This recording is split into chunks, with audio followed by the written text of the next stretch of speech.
Today is Wednesday, the 15th day of January 2025. Welcome to the AM show. My name is Sweetie Abochi. And yours truly, my name is Benjamin Akakpo. It's a pleasure having you. But what do we have planned for you this morning? We're going to be serving you the news in a bit, followed by the news review. Our usual man on the beat, Dr. Kwame Asante. He is a political scientist and head of the Center for European Studies. He will be joining us, followed by sports with Muftau Nabila Abdullahi. And then we get into our big stories. Now, for our big stories today, we're taking a look at what the president is up to. President John Dramani Mahama is set to announce key security appointments this week as he prioritizes peace in Bawku. What will the president do differently to bring the protracted conflict to an end? And meanwhile, some military personnel are alleged to have gone on a loose in Walewale Township after unknown armed men attacked a bus and set it ablaze. We'll discuss these and other matters right here on the AM show. But that's not all. We'll also take you to Kantamanto after that blaze, that inferno, that fire that gutted the stalls and the stores there. We'll be interacting with victims to find out how they are coping weeks after the incident. We'll bring you details of all of that right here on the AM show. You want to stick and stay with us, and of course, we'd love to hear from you. What are your thoughts? Shoot them to us via the social media channels and also when we activate the phone lines. But for now, stay with us for the news.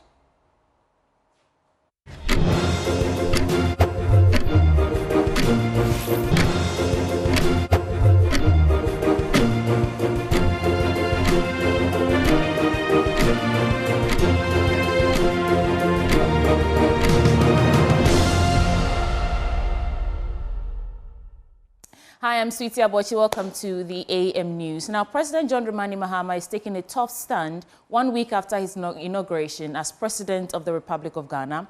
And he assures the people of Bawku and its environs of doing everything within his might to restore peace to the area. He's set to announce key security appointments this week, whose task will include permanently ending the decades-old Bawku conflict. The announcement is coming on a day the president met with the heads of state security agencies before he left Bawku to begin his peace mission. Now, addressing residents in Bawku, President Mahama assured them of his commitment to restoring peace in the area. And his visit comes on the heels of a violent clash last week, which claimed 2 lives, raising the death toll to 41 since the conflict resurfaced in October 2024. Our regional correspondent, Albert Sori, summarizes the situation in the following report.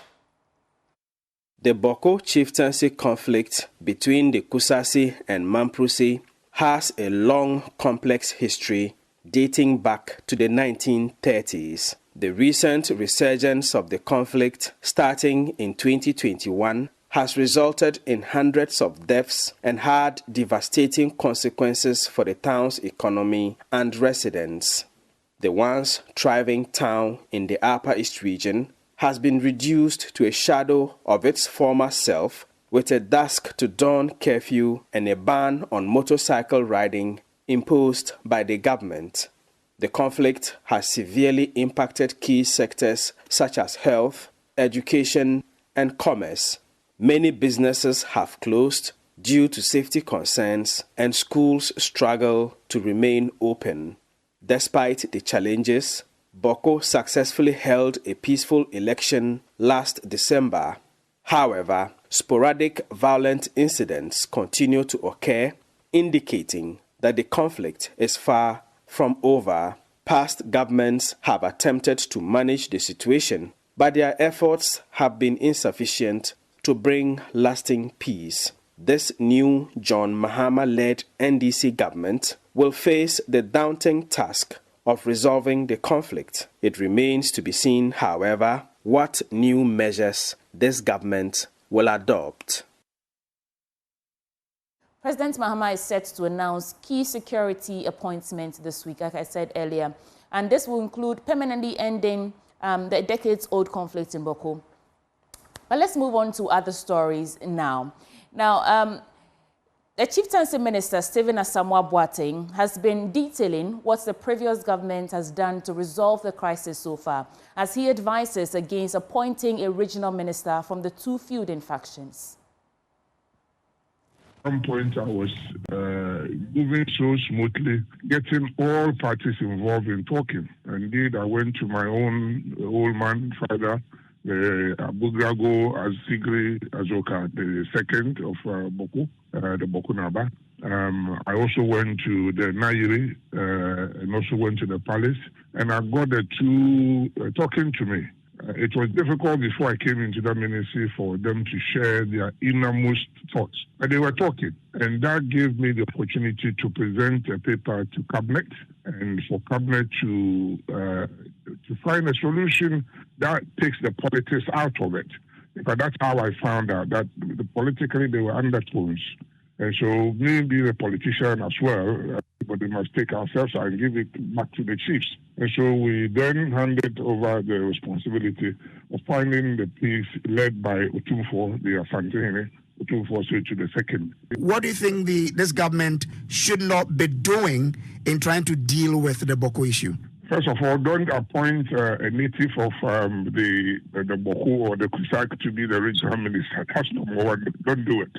It's emotional subject, and the native always, if you are not careful, have some emotions with it. I almost succeeded. Unfortunately, somehow Abagri found himself in Bawku, and that erupted before we left office. Very sad, very, very sad. That would have been my most key achievements at the ministry. I did it. When I look back, I just don't know what happened just before the election, and the gentleman found himself in Bawku. Now, the plans of the NDC government to reintroduce the regional and district tribunals to handle criminal cases is stoking controversy. At the Appointments Committee on Monday, Attorney General and Minister for Justice designate Dr. Dominic Ayeni defended the plan outlined in the NDC's 2024 election manifesto. According to Dr. Ayeni, John Mahama's vision is to ensure the public have a direct role to play in the criminal justice system. Take a listen. In terms of Article 25(1), it is provided that justice emanates from the people and will be administered in their name, in accordance by the judiciary and in accordance with the Constitution. So it creates, 142 creates the regional tribunals, which have coordinate criminal jurisdiction with the High Court, all right, in all respects. And then it says that Parliament may by law establish such courts and tribunals, that is inferior courts and tribunals, as it deems fit. Okay. Now, to the question why we want to bring back the public tribunals. We want to go back and align with the internal logic of Article 125, Clause 1, that there must be participation by ordinary people in the administration of justice. If you recall, all the tribunals, district tribunals, circuit tribunals, regional tribunals, had a chairperson or chairman and two who was, mandatorily required to be a lawyer, and two, other persons who were non-lawyers selected from the community. So aside the traditional jury system that allows, ordinary citizens to participate in the administration of justice in a limited fashion, the PNDC, in its wisdom, broadened public participation in the administration of justice through the tribunal system. Now, Dr. Dominic Ayeni also allayed fears the tribunals will act like they did in the revolutionary era, but will operate in accordance with the law and respect the constitutional rights of all accused persons. The empirical evidence for, a report dated very close to the first quarter of 1992 would have been from the pre-constitutional, era, when the public tribunals were administering revolutionary justice in the context of PNDC Law 1. Now, if you look at PNDC Law 1, there was no human rights chapter. That was the Grundnorm. That was the constitution, the fundamental law of the land at the time. There was no human rights chapter. In resetting Ghana, we will reset it in accordance with the 1992 Constitution. And the 1992 Constitution is very clear, that the sovereign power of Ghana rests in the people of Ghana, in whose name and for whose welfare the powers of government should be exercised in accordance with this Constitution. Governmental powers includes the powers exercised by the judiciary of our land. That includes the public tribunals. I believe that it is not your view, honorable member, that the public tribunals would not or are not part of the judiciary. They are part of the chapter on the judiciary. And so they will be bound by Chapter 5, the human rights provisions, and the entire Constitution, guided by the directive principles of state policy in Chapter 6. And so the proposal in our manifesto is to re-establish the regional tribunals with criminal jurisdiction that is, coordinate jurisdiction with the High Court. And then we will have the circuit tribunals in all the districts, in all the, the regions, and then also the district tribunals that will also dispense justice in the various districts of our country. And I believe that if they are being regulated, and my proposal or my thinking going into this office is that we will enact a Public Tribunals Act. That will be comprehensive, and that will, contain restrictions in terms of the conduct, of the affairs of the tribunal. The executive chairman of the Jospon Group of Companies, Dr. Joseph Sian Ajipong, has reaffirmed his company's commitment to collaborating with the government to create jobs for Ghanaian youth and drive national development. Speaking at the 2025 Jospon Leadership Conference opening ceremony at the Pentecost Conference Center in the Central Region, Dr. Ajipong pledged his company's support for the government's vision of a 24-hour economy. Central Regional Correspondent Eric Asante has more in this report. This year's Jospon Leadership Conference is on the theme, Transforming Through Leadership. The conference seeks to inspire business sustainability, foster positive work ethics, and explore leadership's role in driving impactful change.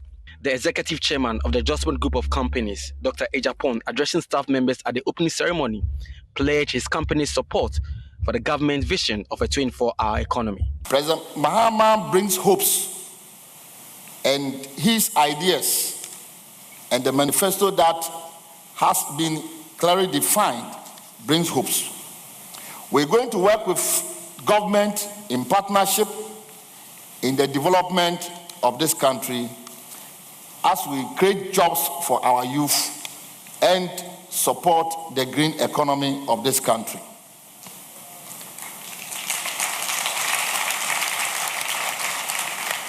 We also share the ideas of the 24-hour economy, and so all our trucks have been branded 24-hour economy.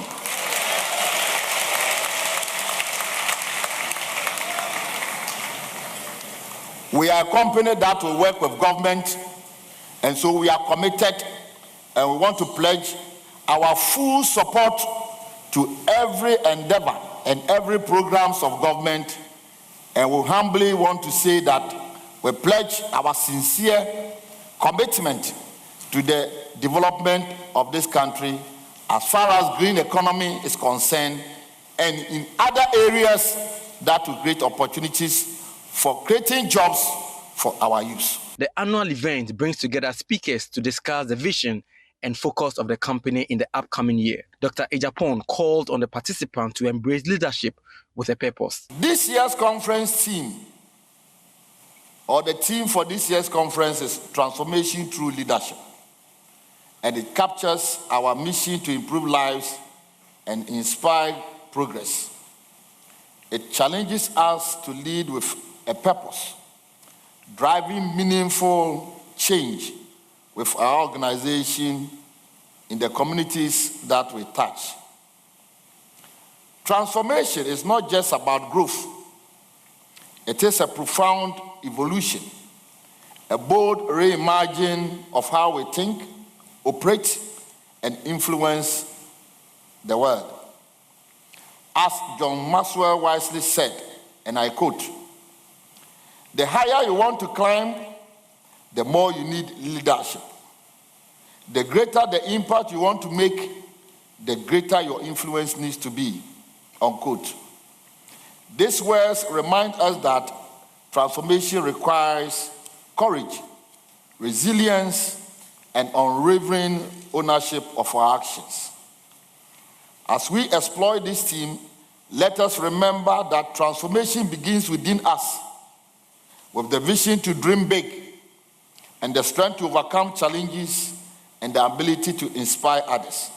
A key highlight of the event was a presentation by renowned marketing professor, Professor Robert Ebo Hinson, on the topic, Ethical Leadership and Corporate Responsibility. He stressed the importance of ethical leadership in building trust. So the thing with ethics is that whether it's marketing, human capital, supply chain, finance, even artificial intelligence, if you have ethical modes of doing your business, you do better. For instance, in marketing, you don't missell.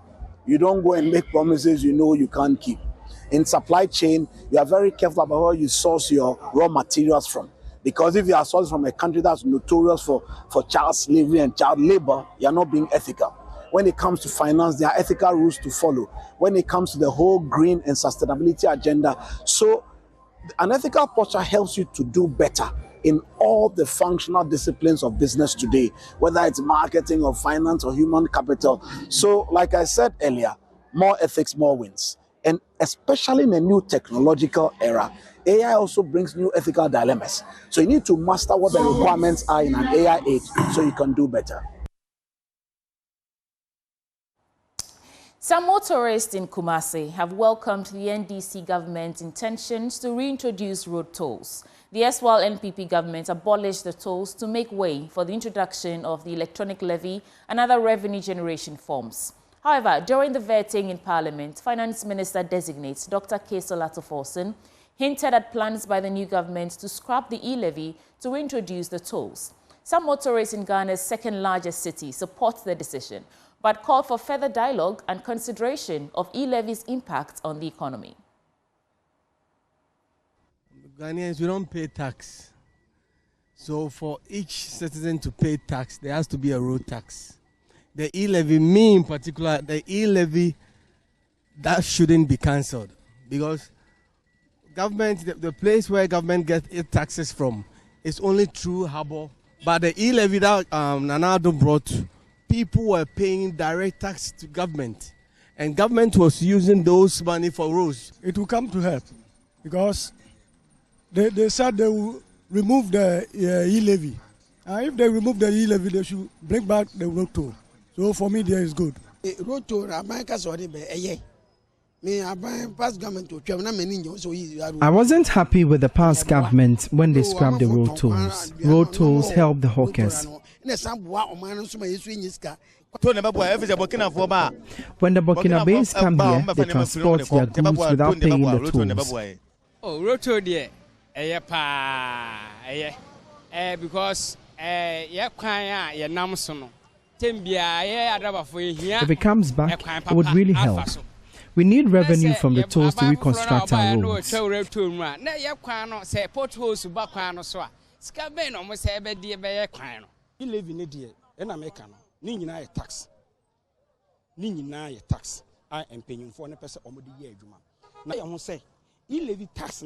We must ask whether the e-levy was used for its intended purpose. If it helped, then they shouldn't abolish it. The e-levy did not help us. If something has been cancelled, it's favoring the country. Why do you want to bring it back? And I don't know. I don't think it's really e-levy. Everything should clear. But we are tired of paying so many things. Road toll, COVID levy, e-levy. In fact, road toll, we don't see any better thing they do on the road. I don't know what they are using that particular money for. Our roads are always bad. So it's been cancelled. Let's maintain it. The two are related. The number of people who pay road toll and the number of people who pay e-levy. But if you are removing e-levy and then you are bringing road toll, we would have to get figures to make the comparison. How much were they earning the e-levy? How much are they going to earn for the road toll levy and bring the... so if we can get figures, how much was the government getting what was the effect of the road toll on our economy? What was the effect of the e-levy on our economy? Now, it was an emotional farewell for 10-year-old Lisa Laryea, whose battle with leukemia touched countless hearts. Family, friends, and her classmates gathered at Lashibi Funeral Homes to pay their final respects to the young girl. She yearned to return to school, but sadly passed away while undergoing a bone marrow transplant in South Africa. Emmanuel Jivenu has more in this story.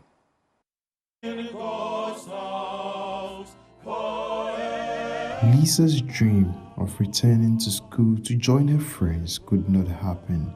Her mates are here to pay their final respect. Their tributes moved many to tears. Nicknamed Malay by her friends and teachers, Lisa's calm and warm spirit made her truly unforgettable. Lisa, you will forever live in our hearts. Her mother, Georgia Thompson, described her as a shining star who touched countless lives, even in her death.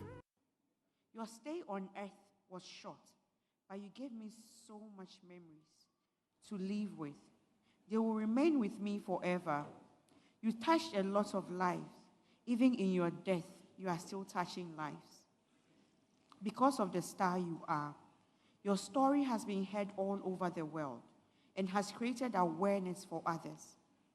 I know for a fact that this is what you wanted to do. Sleep well, my sunshine. Diagnosed with leukemia, she embarked on a journey to South Africa for a life-saving bone marrow transplant thanks to the generosity of businessman Ibrahim Mahama, who funded her treatment.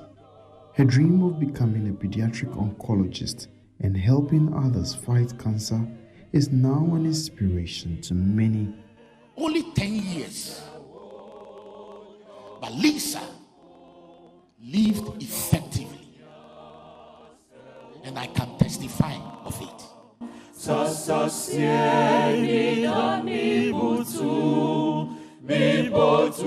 Although her life was short, Lisa's story will forever live on in the hearts of those who knew her. Emmanuel Jivenu, Joy News, Accra.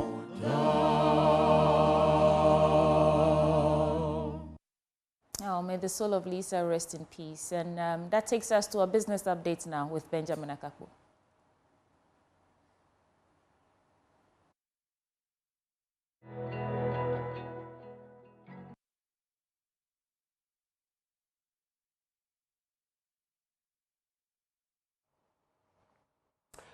Welcome to the world of business. Now, tax consultant Francis Timoriboy has described the government's tax to GDP ratio of 18% for 2025 as overly ambitious, but says its feasibility will depend on resetting the country's tax system.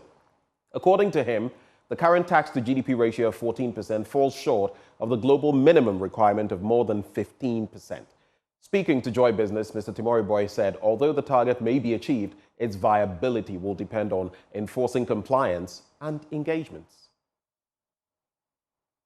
It is very ambitious, but I think it's doable because currently we are doing around 14%. And I heard him saying that even the latest number has dropped from 14.1% in 2023 to around 13.8%. Yeah. And if you look at over the period, 2019 we did around 13.1. 2021 we did 13, and then 2022 we did 13.1. Whilst all other African countries are doing better, they are above the global minimum. IMF says that for you to describe yourself as a country which is able to govern itself with internally generated fund, your tax to GDP ratio should be more than 15%. And for several years, we are just below 15. If you take Nigeria, which is doing 7-8%, and for them, you know, they have too much oil to rely on. So tax revenue is not a problem for them. We are not doing the best. So I think that the 18% is a very ambitious target. It will depend on the type of reforms he brings, the type of tax policy that he introduced during his term, and then how he's able to enforce compliance through engagement with the relevant stakeholders without incurring the wrath of the business community. At the end of the day, if you achieve voluntary compliance, that is what modern tax administration is. So we really expect that he really reset the tax system. Me personally, I've been advocating for a special tax regime for the informal sector. They contribute largest to the economy, yet we are unable to identify them and even tax them. Yeah. So we need some reforms in the tax system, and I think that if he's able to do that within his tenure, he'll be able to achieve, even if he's not able to achieve the 18 to 20% as the GRA themselves have in their strategic plan for 2023 to 2027, he will be able to raise it above the minimum threshold that we have currently. At least we should go beyond 15%. And the Senior Manager for Tax and Regulatory Services at Deloitte Ghana, Mr. Gilbert Uenchi Addo, has admonished small and medium businesses to take advantage of available incentives for startups and young entrepreneurs by studying Ghana's tax laws. He explained that Ghana's tax regime came with a number of concessions that cushioned small businesses. However, due to the lack of knowledge, entrepreneurs failed to take advantage of these incentives. He spoke on Joy Business's advisory series, a 2-week program aimed at equipping SMEs with financial and business development insights for the new year. Unfortunately, you could see the drive based on how the tax law is structured. It's geared towards manufacturing. So for those who find themselves in those sub-regions, we have what we call the Young Entrepreneurship Tax Incentive. These are tax incentives that are given to young people who are below, or they are up to 35 years and below. And you're expected to be in this stream of business activity. Manufacturing, information and communication technology, if you're into agro-processing, energy production, waste processing, tourism and creative art, horticulture and medical plants, as well as, basically these are the stream of the activities. And you are granted a tax exemption for a period of 5 years. If you find yourself in any of this region and you're a young person who is 35 years and below, what are the steps that you'd have to take? You just have to notify the Revenue Authority with the requisite documentation to show that you're a young person who is into this business venture for you to be able to take advantage of this tax concession. Other than that, I always say that the best form of tax planning is to comply. And there are 3 cardinal pillars when it comes to taxation. Your reporting requirement, your filing requirement, and your payment requirement. And all these things are backed with sanctions. I always term them as giveaway tax planning measures. People don't give credence to that. But if you flout that, cumulatively, you could be paying a lot in terms of interest and penalties. So what must you do? You must ensure that you have a solid and a robust reporting system that drives your accounting.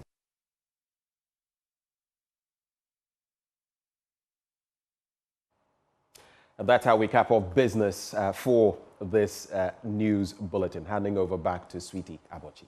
Well, thank you for staying with us. That wraps up the news bulletin on the AM show. But stay, because Dr. Kwame Asante will be joining us to review the newspapers, and he is the head for the Center of European Studies at the University of Ghana. We're back in a bit.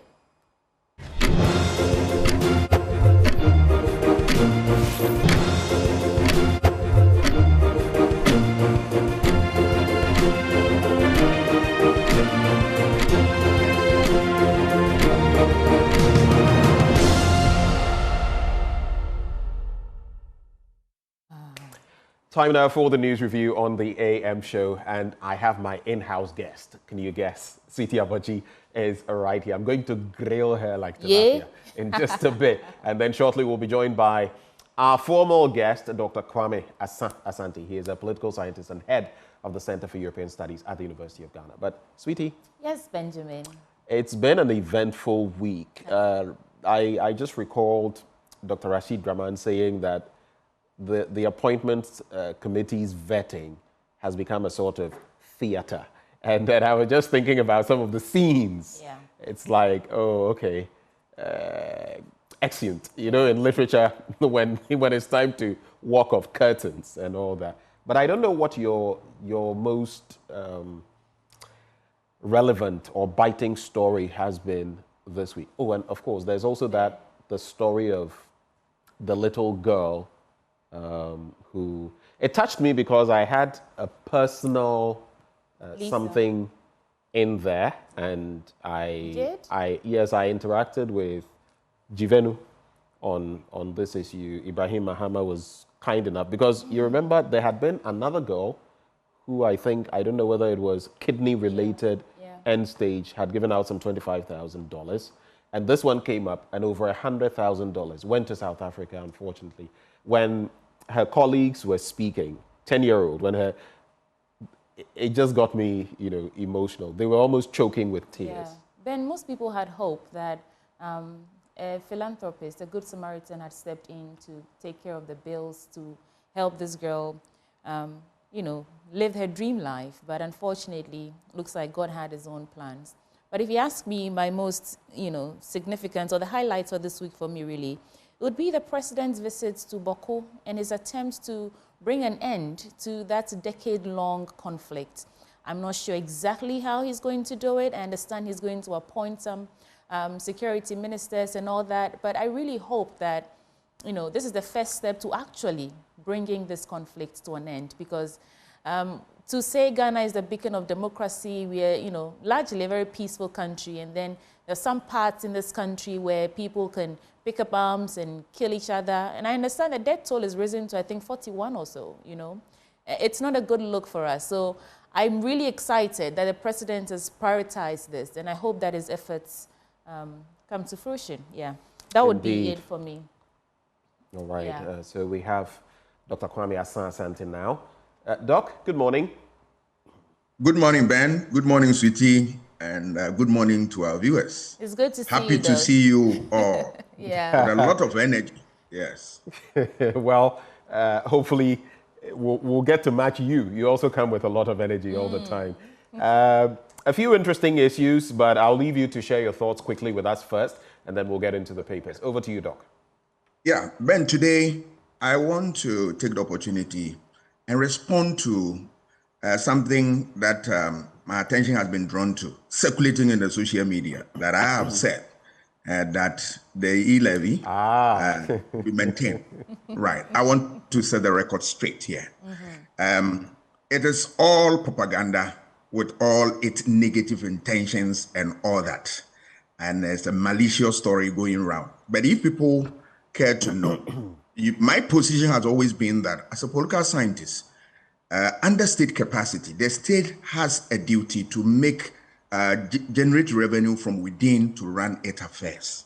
So if government want to use taxation to arrive at this, I am all for it.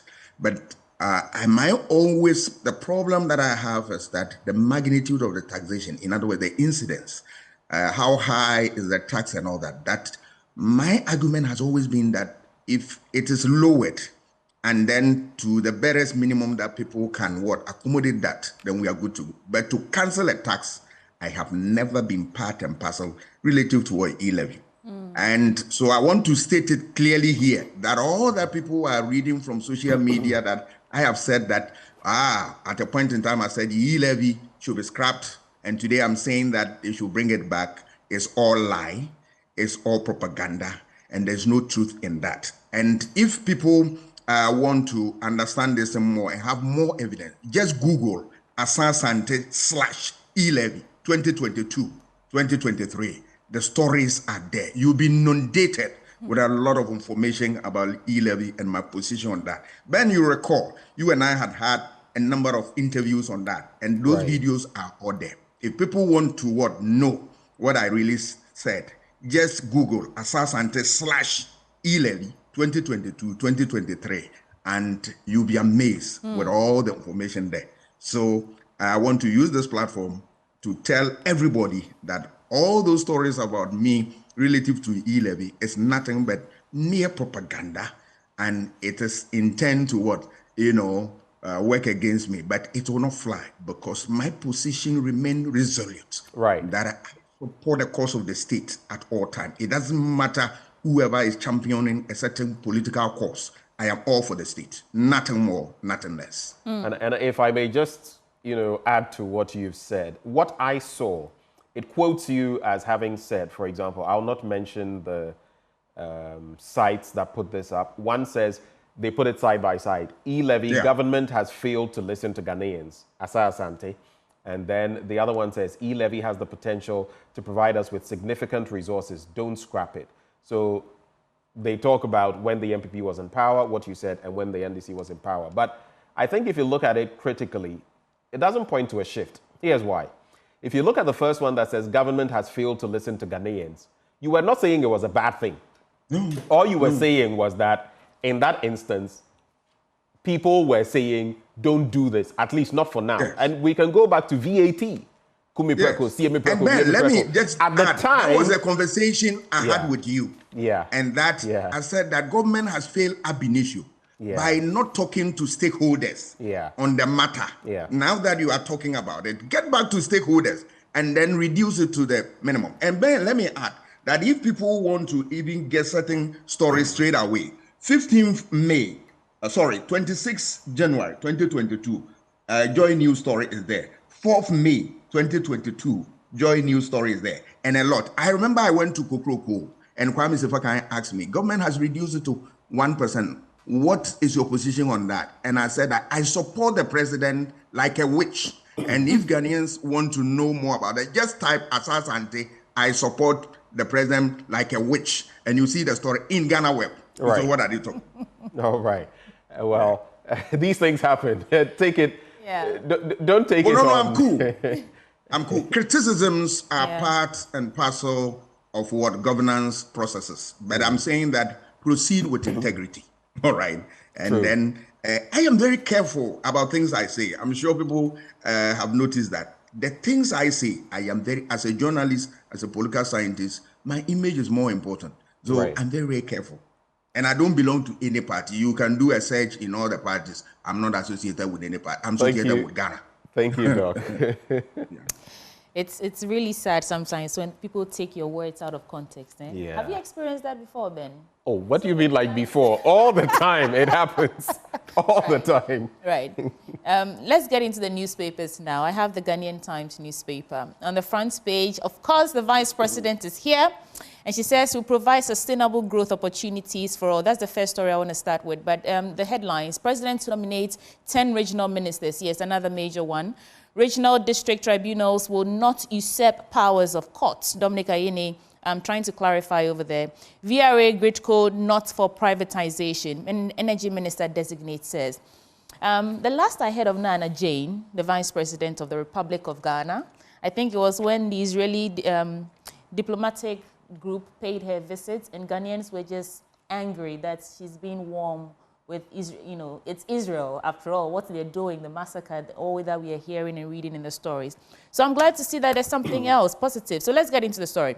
The Vice President, Professor Nana Jane Opoku-Agyeman, has reiterated the government's commitment to providing opportunities for citizens to enjoy sustainable growth at all levels, both economic and beyond. She said the government remained focused on creating an enabling environment that ensures prosperity, reduces poverty, and fosters economic independence for all Ghanaians. And this was at the opening of the 76th Annual New Year School and Conference in Accra. Doc, I just want to add the story about the 10 new ministers designates that have been announced, and then I'll come to you quickly for your reflections. Yesterday, we all saw the list that came out. The President, John Dramani Mahama, has nominated 10 persons for consideration as regional ministers in his government. And let me just quickly get you the list. So, according to the statement signed in Accra yesterday by Felix Washiofosu, the acting spokesperson for the president, the list are as follows. We have Ali Adolf John for Northern Region, John Kwejo Japong for Oti Region, James Gunu for Volta Region, Mrs. Rita Kosia Ajay Awate for Eastern Region, and Ibrahim Tia for Northeast. The rest, Dr. Frank Amwakohene, Ashanti Region, Aka Mugri Donatus Atanga, Upper East Region, Charity Gardner Ahafo, and Salisu Bay, Awurebe, Savannah, and then, of course, Linda Oklu for Greater Accra region. Doc, how did this list come to you? This new information, how did it come to you? Interesting list. We want to listen to them when they have their day in Parliament for, the conversation about whether they are fit for purpose for that position. that is where we'll be able to look at what is it that they have under their sleeves that they want to share with us. Remember that these very things were developed in ancient Greece, where they decide to have this type of a body where they interrogate people to find out what is it that they have. And those times, the more interesting questions, one of the best questions I will come to you is that, you know, can you tell us about your father's grave and all that? They were so important. In other words, they were putting emphasis on certain things that were so important to them. And as nationals or people who were going to be leaders, you should be alive to those issues. And the same way this time around, we are not talking about grave, but we will talk about what? If it's the Ministry of Finance, the economy, debts, you know, inflation, and all those ingredients. If it's energy, we are talking about energy sector debt. We're talking about merging ECG with what? VRA and stuff like that. So we want to listen to them, but what we expect from them is that they should be able to give us answers that will give us hope, answers that will make us more better. Right. Doug, I'm looking forward to your comments on Nana James. I don't know if this is the second time she's making the airwaves, but I thought it was good news. But let me add... no, you know my story, my position about Nana James. Yeah. And I said it on your network. Yeah. That the first woman vice-chancellor, first woman vice president, who knows, one day a first woman president, who knows? Yeah. But I always want to support the cause of women. Because they have a lot of things that we have overlooked that when tapped will make society better. So any woman, it doesn't matter whether in public office or in private, right? We want to encourage them. And that is why I'm happy with my school, University of Ghana, where there's the affirmative action. If admission cutoff point is 14, women is 15, just to encourage women to bring them to that level. Look at Eugene. Since its establishment, 1948, we have male leadership throughout. And the good news is that today, go to Legon and you see a change and a better wind blowing, women taking their affairs and doing stuff at Legon. I want to see that at the national level. And for me, it doesn't matter which party present me with the people, that I can lay hands on women who are quality for the society. Look at members of parliament. In 276, how many are women? That should occupy our attention so that we can encourage and bring them in and then support. There is something good that we can get from women leadership, I can assure you. Okay. Just some quick headlines, stories in the Ghanaian Times newspaper. President Mahama must tackle pressing human rights issues, according to Amnesty International. Just a brief of that. Amnesty International has called on President John Dramani Mahama and his government to ensure the promotion and protection of human rights, including gender equality and women's rights. And there's another story here. 44 men arrested for raping Kerala Dalit girl for 5 years. 2 accused abroad. Very sad one. 2 other stories. VRA Gridco not for privatization. Energy Minister designates. And this is, I think, some of the fallouts from the Ministerial Vetting Committee. There was a story I wanted to bring to your attention, but somehow it has eluded me now. So maybe just these 2 stories. Yes, crack the whip at corrupt individuals in society. Leaders Edge. Right Reverend Dr. Lieutenant Colonel Bliss Divine Agbeku, moderator of the General Assembly of the Presbyterian Church, Ghana, has advised religious and political leaders not to hesitate to crack the whip against people engaged in corrupt practices. And the nation, he explained, would be doomed if people placed in authority resorted to various forms of corrupt practices and were left unpunished. There are so many other stories, but I'll end it here, Doc, for your quick review. Yes, I would start with human rights. And it's so dear to my heart in the sense that these are the tenets, one of the tenets of democracy. Democracy without human rights is democracy in the cemetery. Nobody wants to know or hear about it. And so all the time, we must jealously guard against this important canon of what democracy, so that it stands the test of time. If you avail yourself to the literature in the U.S. State Department report, you read that it is inundated with human rights violations from 1993 up to date. There are some of the things I must say that the state has done and done well by correcting them. Abductions and all that, it has reduced, and now I see virtually nothing in the report. But if you look at what brutalities meted out to people of this country, particularly suspects by the police, it is clear in there. And I've always had opportunity to inform the public and draw the attention of the IGP that even though I know they are doing their best, but they should work at that. And the report consistently have that. It is an ugly spectacle in that report. And I think that the state must move in to deal with this one head on. If you look at the issue of the story about corruption, it is also a governance indicator. So anytime corruption is brought to light, I am interested, because if you want to strengthen your governance architecture, you need to work against corruption. And always, Ben has always reminded me that it's more than $3 billion that we lose, according to Ghana Integrity Initiative, through corruption. So if we are able to fix corruption, I'm sure there's no need going to IMF. And I'm sure there's no need overburdening ourselves with a lot of things. In fact, if we target corruption, that we want to work on it very well, and then financial waste within the system, if we're able to deal with it, I'm not an economist, but I'm sure we are going to rake in a lot of resources to run the affairs of our state without a cap in hand, globe-trotting, looking for what resources. I am happy that the Reverend Minister has hit the nail right on the head. And it is my hope and prayer that the clergy, that other groups, bar association and the rest, they will join the fight. Because this is what we saw in 1979, when groups like the bar association, the professional bodies relative to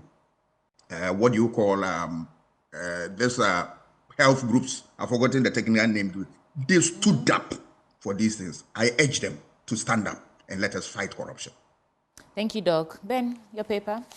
And the update, as far as I recall, if memory serves, it's actually north of $5 billion now per the last bit that I heard, I think from under Kenoforieta or something of the sort, that we lose. And some estimates even project that we lose more than $6 billion annually to corruption. So if we're able to nip it... And Ben, can you imagine this amount of money, $6 billion?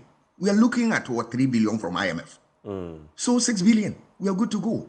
Then if you look at Auditor General report, it's replete with financial waste. Can't you fix this? We don't need God to come down to help us. We can do it. And I trust that we can do that. Let's get into the Daily Graphic newspaper now. President seeks end to Bawku crisis, says area's peace top priority. Jiba seeks injunction against illegal fee demands. Mahama reaffirms commitment to sustainable growth. President faces selection headache as piles of CVs flood his office. Yesterday, I was talking about the story where he had been mentioning that he had thousands of CVs for only 60 ministerial positions. Security chiefs pledge loyalty to President Mahama. On the back page, GCB Bank funds UG Hospital Pediatric Unit construction and Operation Keep the Lights On. ECG targets 200 million Ghana cedis in exercise. Let me start from there because power issues impact all of us. The Electricity Company of Ghana will from today embark on a massive revenue mobilization exercise to retrieve money owed by customers in its operational areas. The exercise, dubbed Operation Keep the Lights On, would focus on all categories of customers indebted to the company. The Director of Communications of the ECG, William Boateng, who confirmed this to the Daily Graphic, said the target for the two-week exercise was to raise 200 million Ghana cedis. After the 2 weeks, he said the company would access the exercise.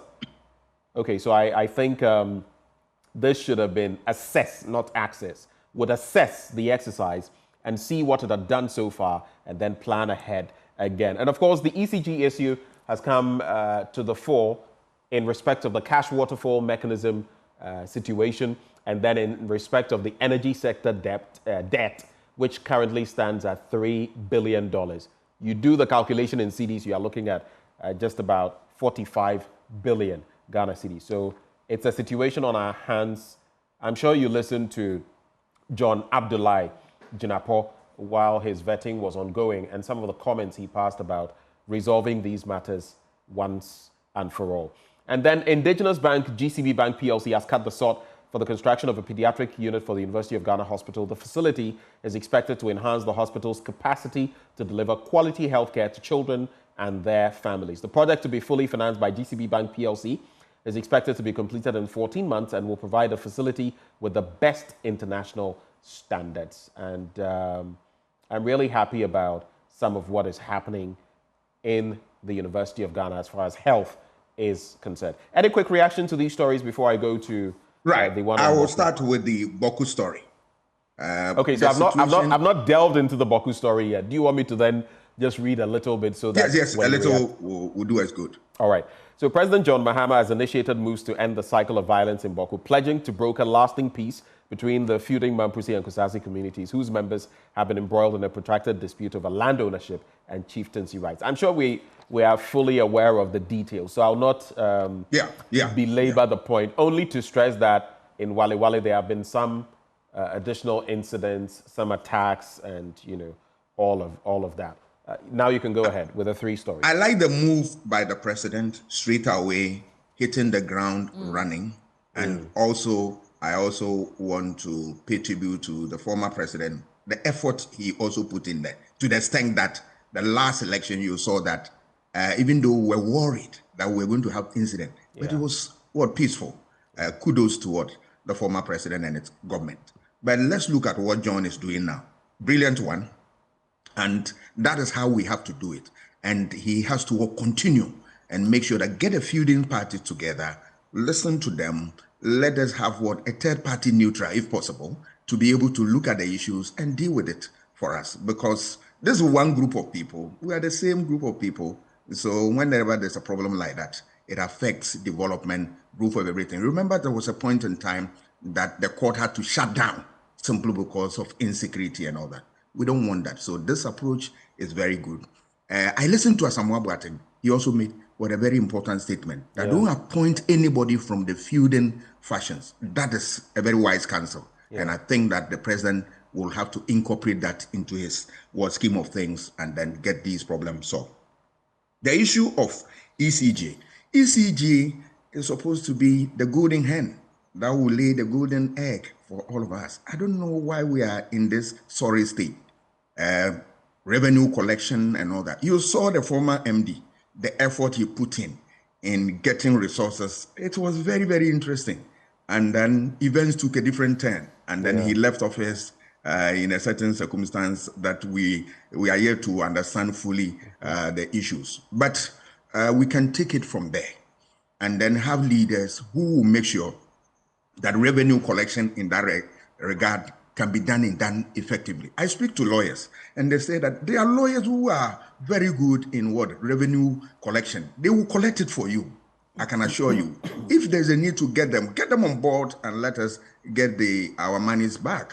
And then any other problems associated with ECG, like thefts and all those things and all that. We saw the former manager. He was also going into that area. Those who were stealing power illegally and all those things. Get all the basics right, and I'm sure ECG should be fine. It's a very important access to us, and we need to support every effort at making it better. Eugene Hospital and Pediatric Unit.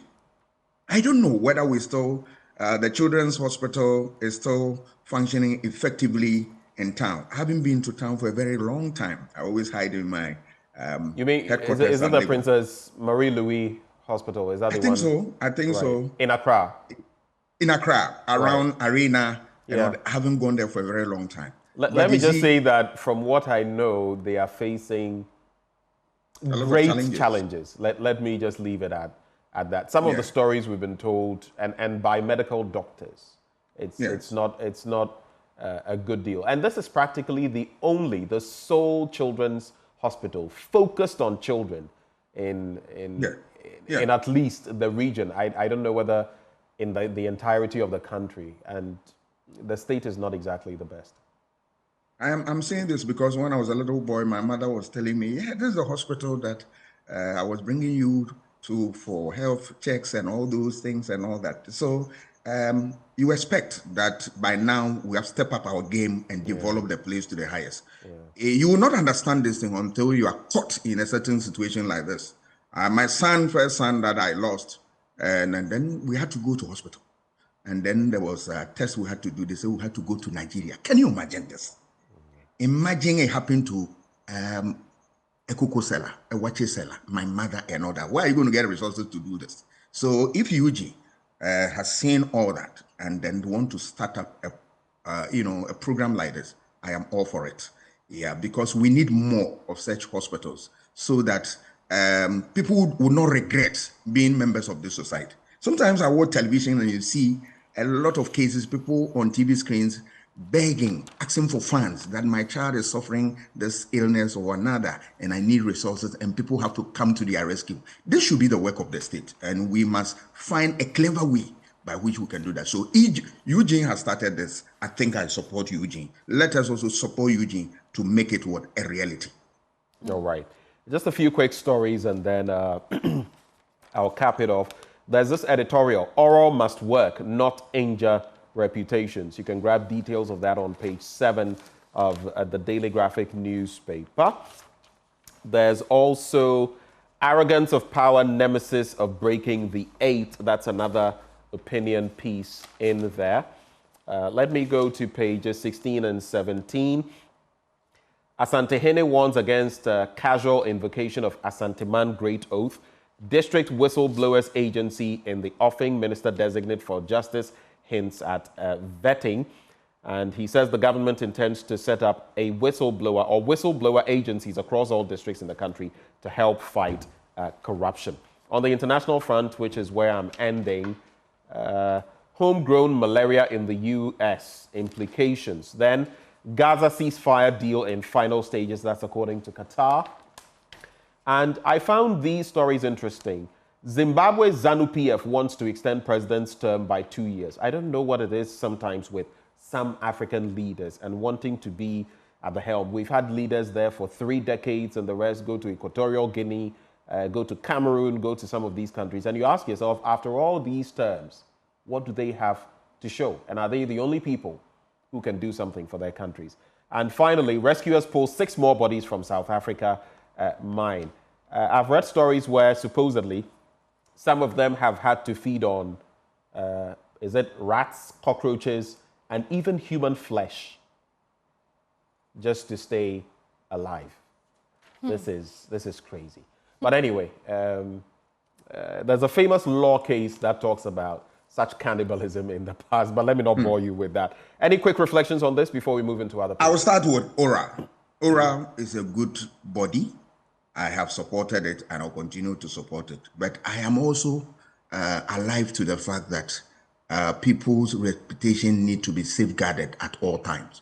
So if your duty is to collect data, collect it and hand it to appropriate authority without you coming out to mentioning names and all that, because the people will not have opportunity to, respond to you if something goes untoward. So I believe that collect the data, give it to appropriate body on the quiet. And that, I believe they have to do that. Asante-Hene cautions people who are using the traditional oath. They want to, invoke it and all that. I am a student of tradition and I come from a royal family. So I am very alive to the things of this nature. These days you listen to social media and people are invoking the oath of certain deities, certain traditional areas and all that. And I ask myself, do you know the implications of these things? No. Please let us not go there. Because in traditional society, it's one of the taboos.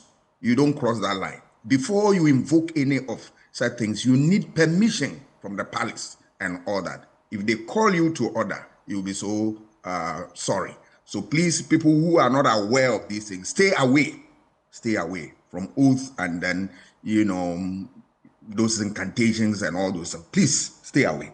Then the issue of whistleblower bodies being established in all the regions. It's a good thing. I support that call because we want to deal with corruption. But I want the government to know that it is not enough to set up all these bodies in all the region, but they should get the political courage to prosecute people, including their own, when they cross the line. Do they have the courage? Only time will tell us whether they are capable or not.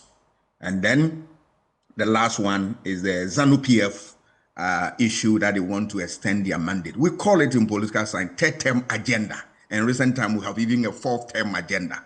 It's becoming an ugly spectacle within international political arena where people want to elongate their stay and all that, bypassing the constitution and doing. Sometimes they even use the constitution and then create another tenure for themselves. Please, let us respect constitution, and that when your time is up, bow out peacefully. That is the way to go. That's the spirit behind every democratic enterprise. Any other thing is nothing but an aberration. Thank you so much, Doc. Let's look at the Ghanaian publisher now. Armed men demolish Intertech property at Chado. LGBTQI bill is dead, says Mahama. I'm not sure if that's exactly what he said. I read that article this morning. I think he said it died with the 8th Parliament and we should reinitiate the process. But let me get into the story. It's on page 3 of the Ghanaian publisher. President John Dramani Mahama said that the Anti-LGBTQ bill cannot be a private member's bill if his government is to consider signing it into law. And the bill died, quote, the bill died with the 8th Parliament. But yes, I think we need to have a conversation on that. But I think it should not be a private member's bill, but a government-sponsored one.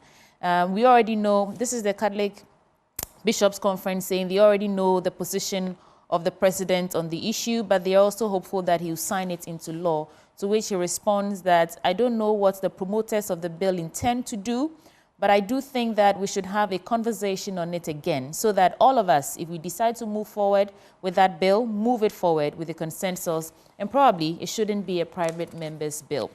And if I may just add, some people seem not to understand when the term death is used, but at the end of the life, in fact, we use the life of a parliament. So the life of the 8th Parliament ended on the 6th day of January, right? And everything that came with it died with that parliament. Everything that hadn't been concluded, including bills like the LGBTQ bill. But I see, for example, if you look at some of those sending messages, some people don't understand, let me put it mildly, that he uses the word death. But it is dead. It doesn't mean he's saying that he will not pursue it, but he's saying not a private member's bill, but his government will actually facilitate that. Yeah. And yesterday, I think this was on this platform. Don't introduce new taxes through the back door. Dr. Gideon Bawku warns government. But, Doc, just these stories, we have very little time left to go. Armed men demolish Intertech property at Chado is also one you can reflect on. Yeah. The issue of armed robbery, the armed robbery story we're talking about, is unfortunate. But I know that the police and security agents, they have really fought this battle. You recall that there was a certain period of time that we had a large incidents of armed robbery. Today, we are free, virtually free. I'll urge the police to continue the good work they are doing by also making sure that they take the conversation to another level. And then the state must also support them with the needed resources. They need to be able to work effectively. Issue of LGBTQ plus.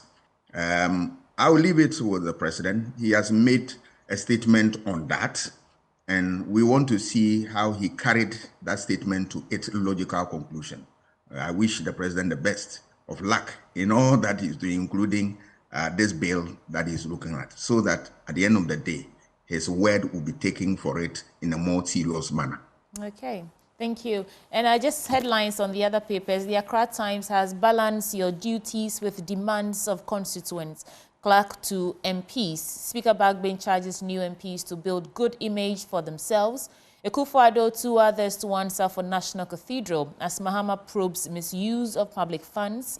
And Mahama's budget will protect the vulnerable, Attoforsen assures. That's for the Accra Times. And that will be a wrap of the papers I have. The Daily Analyst Shake-up in security setup imminent. Mahama drops hints at Bawku. I think we delved into that story. Armed thugs demolish property at Chado. And of course, Notongu gets 40 applicants. Applicants for what? Right, that's just the headlines I have. Ben? All right, wrapping with my headlines, the new finder, I'll just pick a few. Address challenges impeding after Guta president urges AU leaders. Government will work with Bank of Ghana to stabilize Ghana's forex regime. That's according to Dr. Kazilato Forsen. Has President Mahama made U-turn on anti-LGBTQ law? That's the News Center newspaper. And it's obvious if you are reading the right thing, he hasn't. And don't replace e-levy, other taxes with new taxes and levies. Dr. Bawku says so. I have a few birthdays. Belated happy birthday to Benjamin Ajay of Christ the King. You have a wonderful voice. And yesterday was your birthday. You didn't tell me, bro. Anyway, happy birthday to you. Belated happy birthday to you. God bless and keep you and keep uplifting you for the good work you do for church and for country. And also to Merene Botio Tamaklo, if I don't do this, Ladai. Merene Botio Tamaklo, you watch us all the time, all the way from, I'll not mention, but thank you for doing the watching. Today is your birthday and we celebrate you. Thank you for everything and the prayers from afar. Merene Botio Tamaklo, happy birthday to you. And that's how we cap it off, Sweetie Abochi. I thought we'd give Doc a minute to give us a wrap of his thoughts. Okay. Doc, are you still with us? Oh, he's gone. Okay, great. Yeah, but that's how we're capping off news reviews segments this morning on the AM show. Thank you. Benjamin, tomorrow you are my in-house guest, and I'll grill you. But stay with us because sports is coming up next on the AM show. We're back in a bit.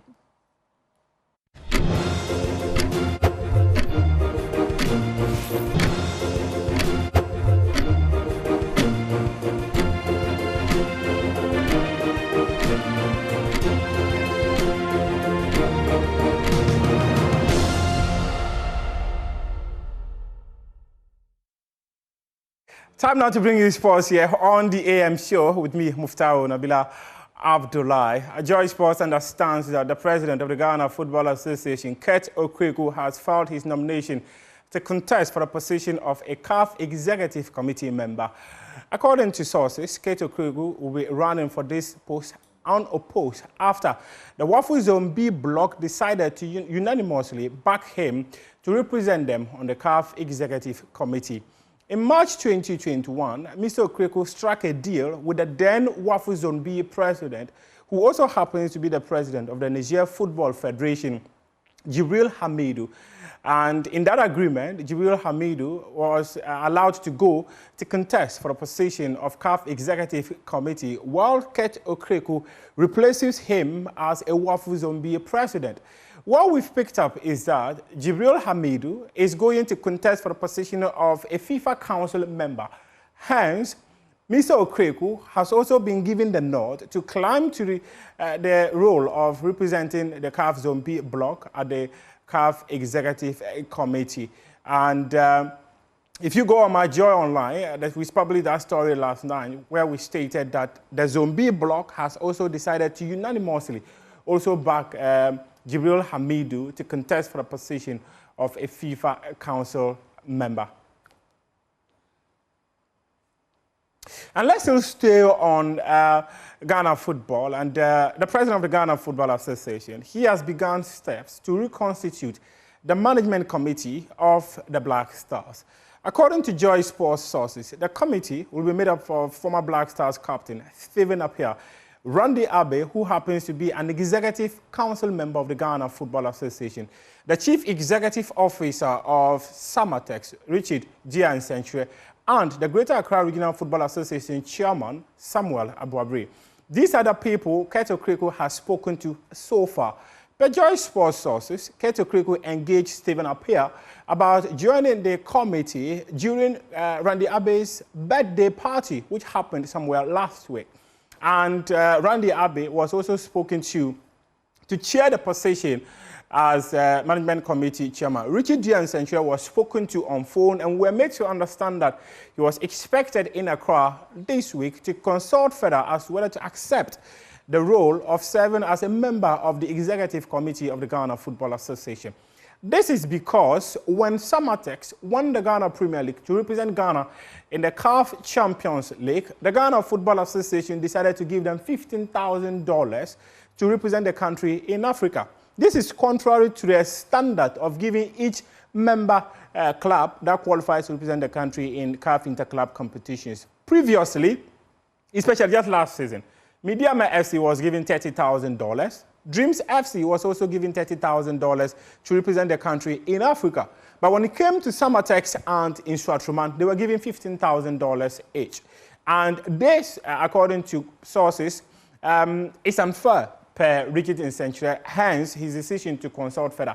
But we are aware of some of the people he's spoken to already, and they appear to have advised him to accept the role and serve on the committee. Stephen Appiah, who is currently on your shot, he was part of that committee between February 2022 until the time it was dissolved. However, he never showed up for a single meeting because in an interview he granted to Joy Sports, he said that his appointment was not properly done. And if you want him to serve on any position within the football industry, the appointment should come properly. And it appears this one has come properly, hence his decision to accept it. We are also made to understand that there will be some changes within the technical team of the Black Stars.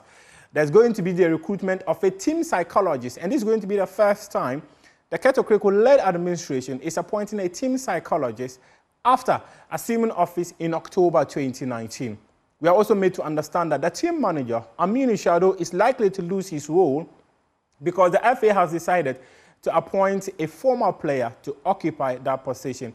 And there's also the possibility of the GFA proposing to government to set up a World Cup task force. And this task force will oversee Ghana's qualification to the FIFA World Cup 2026. Otto Addo still remains the head coach, but they are considering appointing a technical advisor to assist him oversee the job as Black Stars head coach. We understand John Pencil was at the Ghana Football Association on Monday. It's unclear what conversations happened, but he met the national team's team coordinator in the person of Alex Asante. But we are not sure what the details are during that meeting. As and when we gather anything detailed, we'll be sharing them with you in our subsequent bulletins. The Ghana Football Association, they have appointed a Swiss head coach to take over from Nora Hoptel as head coach of Ghana's Black Queens. According to the Ghana Football Association, his appointment is the right one because of experience.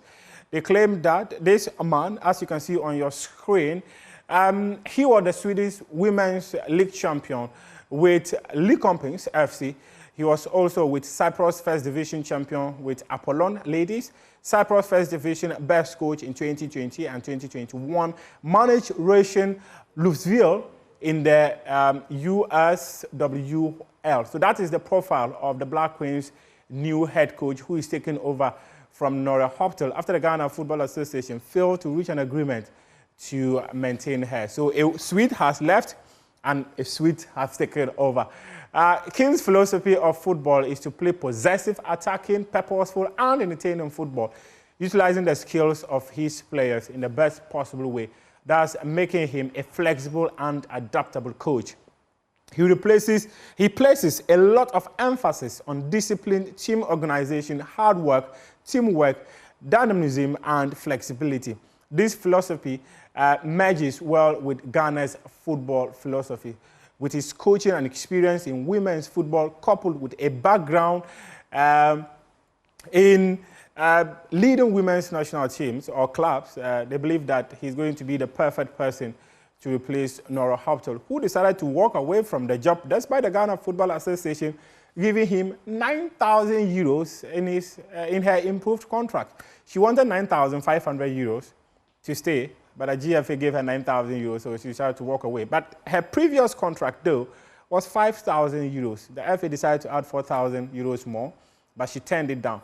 The FA also offered her accommodation at Alisa Hotel, but she wanted either Movenpick or Kempinski.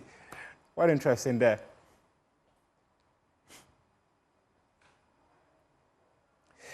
Now, let's move on and hear from a former Black Stars Management Committee Chairman, Wilfred Osekweko Palmer. He serves The decision of the Ghana Football Association to part company or keep Otto Addo is their sole prerogative. According to him, Otto Addo, despite not being able to qualify the team to the African Cup of Nations, which will be happening in Morocco later this year, the onus lies on the Ghana Football Association to determine his future. It's a decision to be taken by the FA, Executive Council. And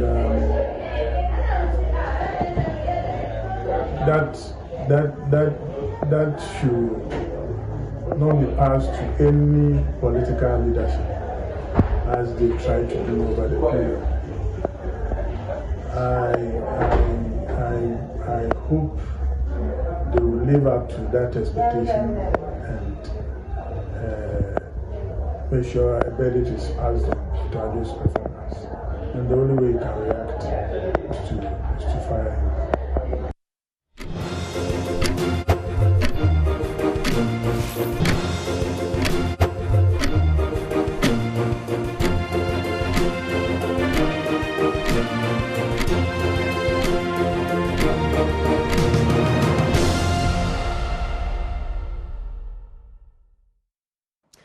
Welcome back on the AM show. I don't know whether you've ever heard about the First Sky Group. I have.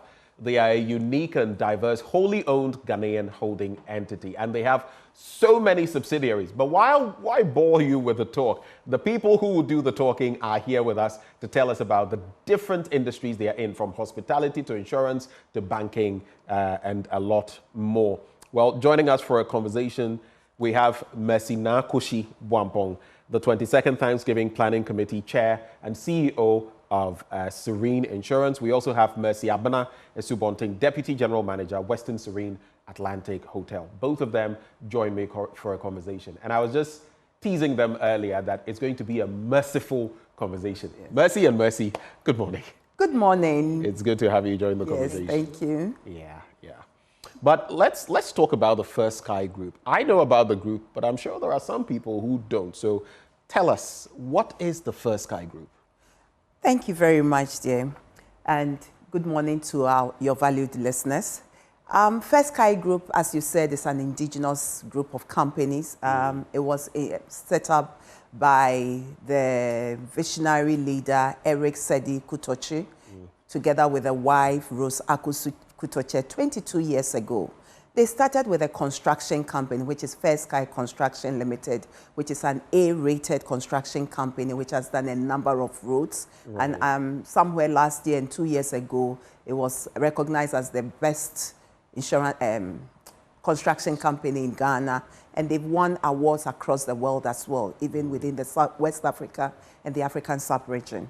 So it started as the construction company, and then it's continued to move on to cocoa purchasing. So we have the First Sky Commodities Limited. It has warehouses around the cocoa producing areas and purchases cocoa on behalf of the government. Then that means you people feature in the Ashanti and Bono areas. Yes, we do. Okay. And we have that. And then we have the First Sky, because we are a construction company and bitumen is a key input, we have the largest producing bitumen company also in Ghana. That's First Sky Bitumen Limited.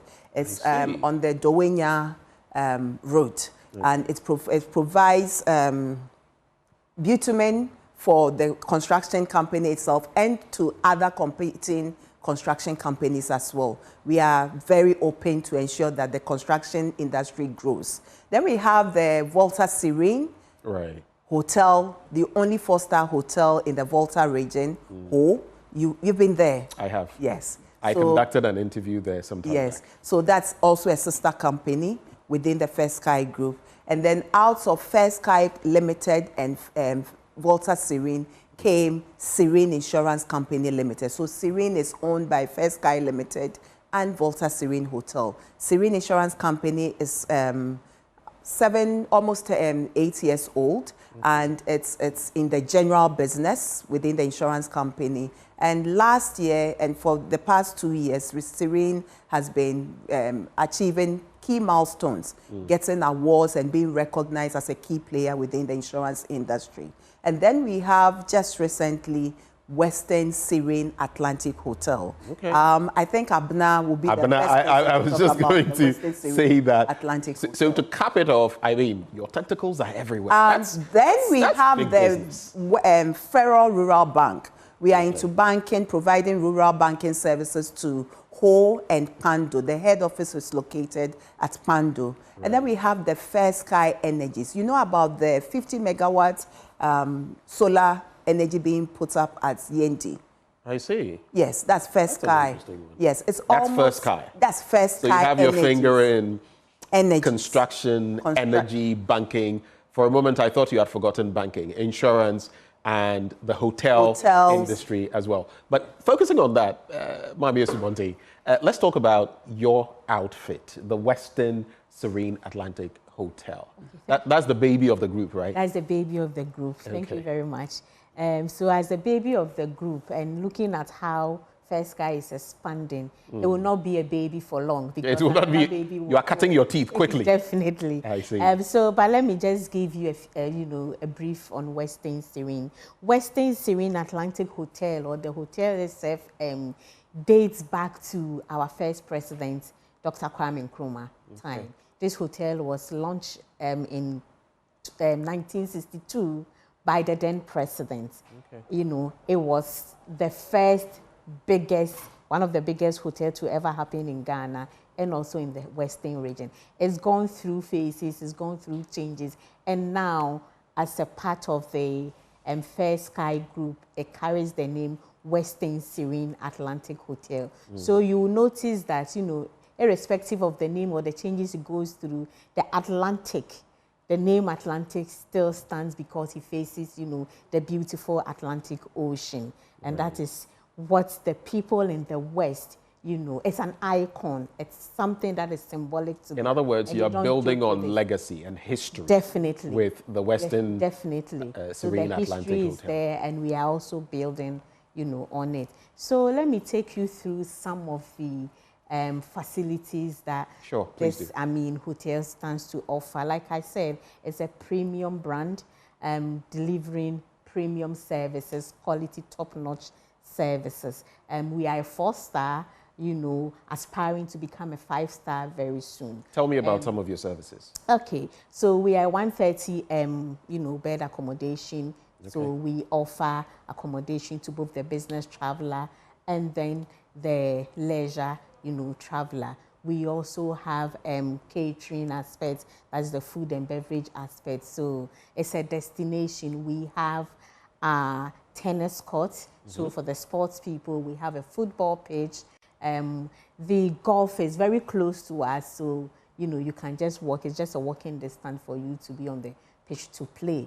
We also have a spa that is managed by us. We have salon. We have a well-stocked, you know, gym, top, you know, services, and then, you know, with the modern facility and equipments that you can find in any. It's looking very good, and of course, 4-star is not a mean feat. There are very few 5-star outfits in the country, so 4-star is not a mean feat at all. But tell us about Serene Insurance. There's something exciting that you're doing in this 22nd year of the group. Tell us briefly about that. So Serene has gone WhatsApp. We have a chatbot, Serena.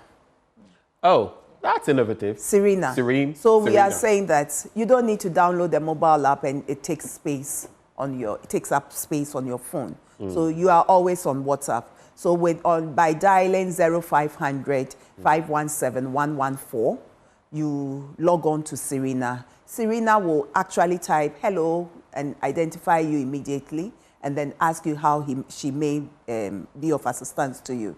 And you are able to do renewals and new business, purchase a policy. We are currently on the personal line. So your motor policy, your householders, personal accident for yourself, travel insurance, you can buy that and get all the documentation. So if it's renewal, you have your vehicle with us, it's due for renewal. Don't walk to any office. Don't download any mobile app. Just go to type the 0500 517 114. Serena gives you the option to renew. You key in the registration number, it pulls up the data, and then it tells you the premium payable. You pay online, and you get your certificates, your sticker, motor insurance sticker, your schedule and receipt for payment. You are good to go. Okay. If you want to paste it on your windscreen as the law requires, you get to your office, you print it out, and then you get the adhesive, or you call us. We can arrange for the adhesive to be sent to you. But you would have your insurance, especially when the policy is online. Any police officer with their phone can check, and you'll be well insured. So you've made it very simple for those who insure with Serena. you. I'm going to pose the question to both of you, but I'll start with you, Abena. So as part of your 22nd anniversary on the 17th, which is just 2 days away, Friday, you have some interesting activities. There's the all-night, there's Thanksgiving that will follow. Tell us a bit about that, and I'll come to you as well, but starting with Abena. Okay, so this Friday we have the all-night and anointing service on Friday, and this is happening. Sounds like it's going to be audacious. It is. It is. You see, the whole idea is to thank God, you know, for His mercies, His protection throughout the year, and also to pray and ask for His favor and blessings in the new year. So it's a platform that we have made available for Fair Sky Group of companies and all other corporate bodies and entities to be a part of, you know, to seek for God's face, God's favor and blessing in the new year. And also to thank Him for all that He has done for us. So this is happening on 17th in Tema. That is the Trinity Assemblies of God Church. That's Community 10. Okay. We are starting at 10 p.m. and ending at 5 a.m. Okay. So in presence, Mercy, can you help me with some of Yes, so the ministers will be leading the all-night and anointing service. We'll have Reverend Sujit Alex, who is the area pastor for Assemblies of God Church, Thames, UK. We have Reverend Adi Anand, also from the UK Assemblies of God. We have Reverend Sesi, who is from Sierra Leone Assemblies of God. We have Reverend Dr. Elom Amegashiti. Okay. He's the corporate chaplain, recently retired as an active minister of Trinity Temple Assemblies of God, and now the corporate chaplain for the First Sky Group. We have other ministers who will be ministering with us from the Methodist Church as well, and from the Assemblies of God Fraternity and other Christian fraternity. So the whole place will be packed with ministers. We'll have the all-night service will be a full Thanksgiving service, prayer session, the anointing session, and then we'll be taking the communion as well. Okay. And it's open to everybody. So it's free to... It's free. Open to everybody. Yeah. Our customers, our well-wishers, everybody, come and join us. Pray for God's mercy in the next, thanking God and get the anointing to take us through to the end of the year. We can't deny anybody of God's anointing. So if we've been able to put together these men of God, it's as right that we open it up to as many people as would wish to benefit from this service. For all you know, someone could come through who may not be a client, but who just wants to benefit from the ministration. Everybody. So it's brilliant that you're doing this. To cap off the conversation, so in some 60 seconds, what would you like to communicate to our viewers, our listeners? What is the message to them? I'll start with Abena on that, Sunday, and then you will end. Okay, so go So ahead. we have we have other the program. The main Thanksgiving service is on Sunday. Okay. That's 19th. Right. And the Sunday service, Thanksgiving service, is starting at 10 a.m. at the Accra International Conference Center. The chairman for the 22nd anniversary is the presiding bishop of the Methodist Church Ghana, Most Reverend Professor Asamoah Jedu.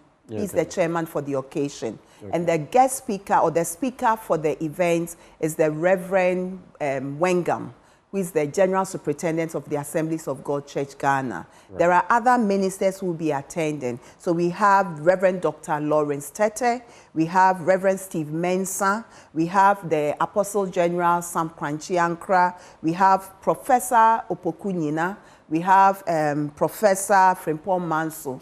All these ministers will be available, and they will pray for the nation, leaders of the nation, and various aspects of our country. Right. It's not about us. It's about the fact that we have a peaceful country and we are able to grow within the country. So this Thanksgiving service, the focus is even on Ghana. to thank God for how far God has brought us as a nation and given us the opportunity to thrive in this nation. Right. Abena, final words. What would you like our viewers to take away? Okay. So for me, it's an open invitation. Like Mercy rightly said, God has been faithful. God has been good. Join us as we thank him and celebrate him. And also don't forget our various entities, especially those of you providing you with hospitality. Your conference destination, Volta Serene is one, and then Best Western Atlantic Hotel 2 is one. So please, when you think of business, when you think of conferences, think about these two hotels. And for Serene Insurance, we have come to stay. We are the new face of insurance. So everything we do is different. Our engagement with the customer, how we respond to claims payments. We don't have any issues with claims payments. So we are opening up and asking everybody to come and taste the Serene experience. And it's indeed the new face of insurance. And Serena, our chatbot, is available. 0500 517 114. Your renewals and new businesses will be sorted. The First Sky Group has gone high-tech, and you should check out Serena. Lovely name. Yes. If you're not married and you're thinking of certain things, no, it's a chatbot. But those who joined us for the conversation, Mercy Abena Esubonting, she's Deputy General Manager, Western Serene Atlantic Hotel, the latest baby growing in the First Sky Group. Yes. And we also have Mercy Nakoshi Bwampong, CEO of Serene Insurance. But before we cap off the conversation, or as we cap off the conversation, here's a message from the First Sky Group. First Sky Group, a wholly owned Guinean company made up of First Sky Construction, First Sky Bitumen Processing, First Sky Commodities, Volta Serene Hotel, Western Serene Atlantic Hotel, Serene Insurance, First Sky Energies, and Federal Rural Bank warmly invites you to its 22nd Thanksgiving service on the theme Proclaiming God's Unfailing Love, Romans 8:37. The Thanksgiving service in two parts will be hosted by the founder and executive chairman, Mr. Eric Sedi Kutoche. There'll be an all-night service on Friday, 17th January 2025 from 10 p.m. to 5 a.m. at the Trinity Temple Assemblies of God Church.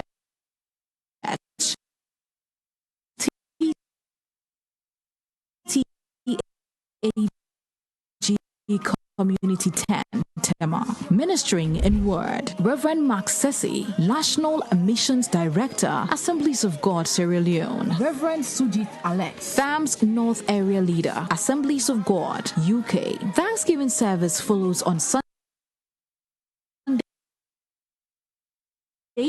19th January 2025 at the main auditorium of the Accra International Conference Center. The time is 10 a.m. Guest speaker.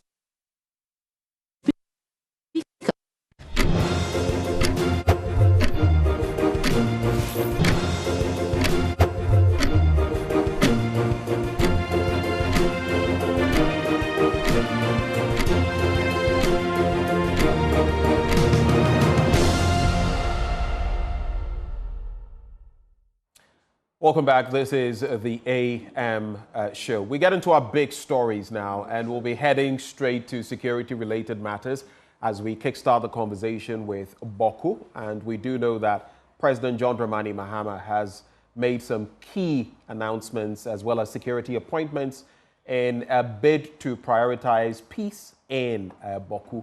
But what will the president do differently, we ask, to bring this protracted conflict to an end? It's been long-standing. It's been there for decades. And these military personnel, how are they going to be able to address the situation there? We also hear there was an incident in Wale Wale, the township, where some military officials were alleged to have gone on a rampage, or they were on the loose. We'll get the full story from there. But joining the conversation this morning, we have in the studio Murtala Mohammed. He's Member of Parliament, legislator for Tamale Central. We also have Dr. Kabiru Mahama in the studio. He's Member of Parliament for Wale Wale. But joining us via phone now, we have Dr. Victor Doki. He's a lecturer at the Kofi Annan International Peacekeeping Training Center. Dr. Doki, a very good morning to you. Happy New Year to you and then to the other colleagues. Kabiru especially, we met in Japan when he was a PhD student there, but he doesn't remember me though, but I do. Kabiru, do you remember this incident? I actually don't remember. So you don't remember? I have to catch up with him there. You've been on a frolic in Japan. We'll catch up on that story. But that's just on a lighter note. Dr. Doki, so far, looking at the moves that have been brought to bear by the John Dramani Mahama administration, I spoke to someone who said that he had hit the ground running on Bawku. What's your assessment of the moves so far made? Yeah, thank you very much. Let's go back a bit.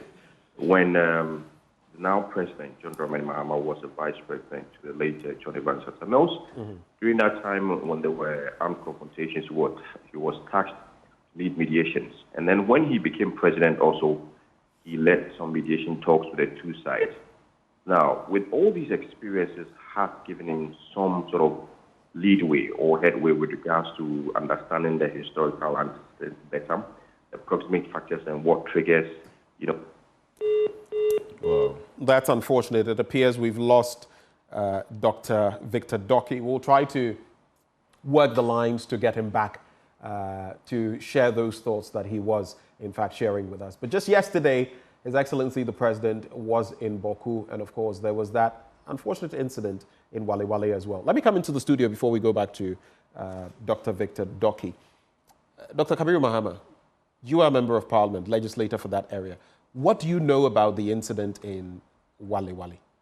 Thank you very much, and let me say good morning to you. Good morning to my senior brother and my friend, Doctor, and the people of Wale Wale. My apologies. I am told Dr. Doki is back. Okay. Because I don't want to halt you when you start with your story. Okay. So let me interject. All right. Dr. Doki, please go ahead. Right. So with all these instances where the president was leading the mediation talks with the two sides, this has given him some level of understanding with regards to, one, who the stakeholders are with regards to this particular conflict. And then two, understanding the dynamics that changes now and then.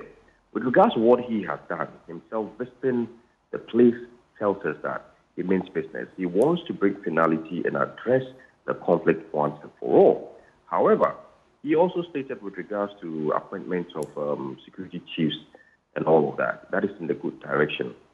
How do we ensure that those personalities also will understand, one, the conflict itself, and then two, anticipate changing dynamics with regards to the conflict?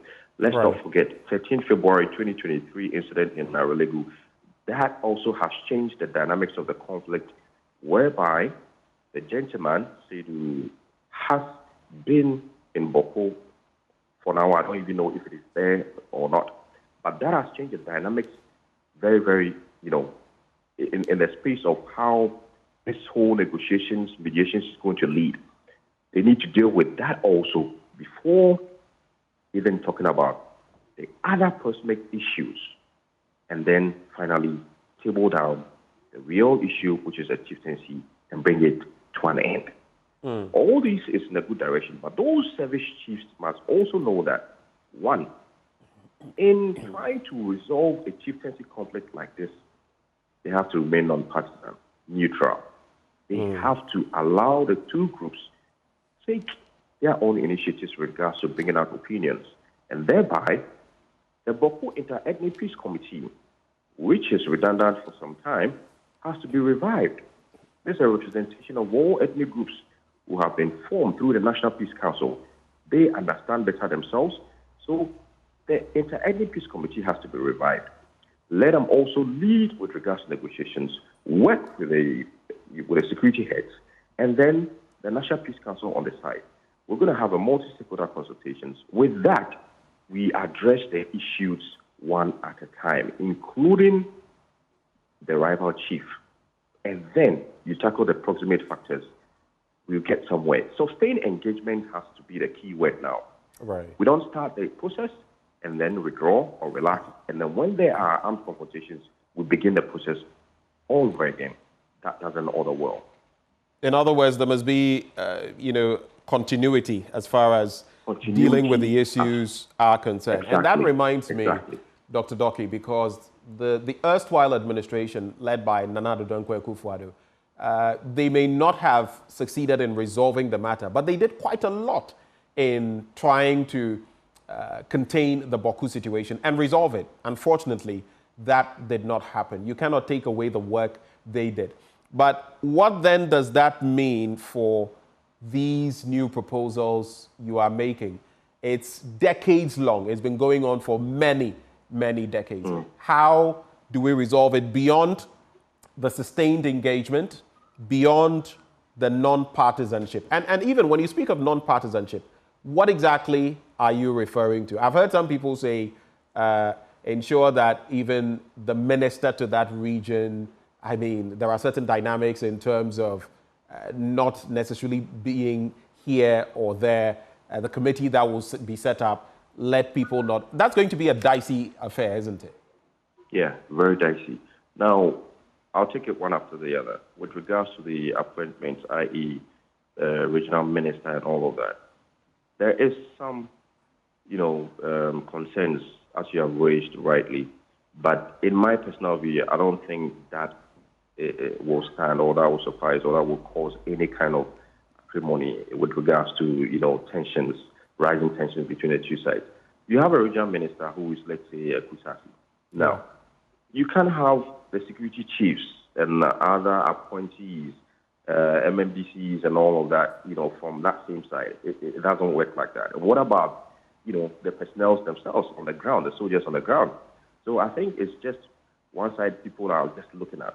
Holistically, they should just, have best eye view of all the stakeholders that are going to work together. Now, when you talk about the, Akufo-Addo government with the activities or events that they've led with regards to trying to resolve the conflict, yes. Well, I personally have one particular, issue that I want to raise with regards to the 6 million Ghana cedis. Correct me if I'm wrong, with regards to what the national security, minister once said they spend. Is it quarterly or annually? I didn't get that right. If I remember some amount. I do not remember the exact amount, but I remember that some amount was mentioned that was required quarterly to deal with the situation, to contain it. Exactly. Now, when you take that amount, we were asking for breakdowns. What exactly did those amounts, were they used for? And what the minister said was peace-building activities. Peace-building activities entails a lot. What exactly did you use it for? And then also we were told some sister security services were also given some of the funds for what activities we don't know. You're talking about engaging people. Now, imagine that money, part of that money was used to revive the inter-ethnic community, resource them. Now, in 2001, when recommendations were given with regards to the consortium in Kumasi, one recommendation was to have a secretariat for the inter-ethnic peace committee, resource them. Okay?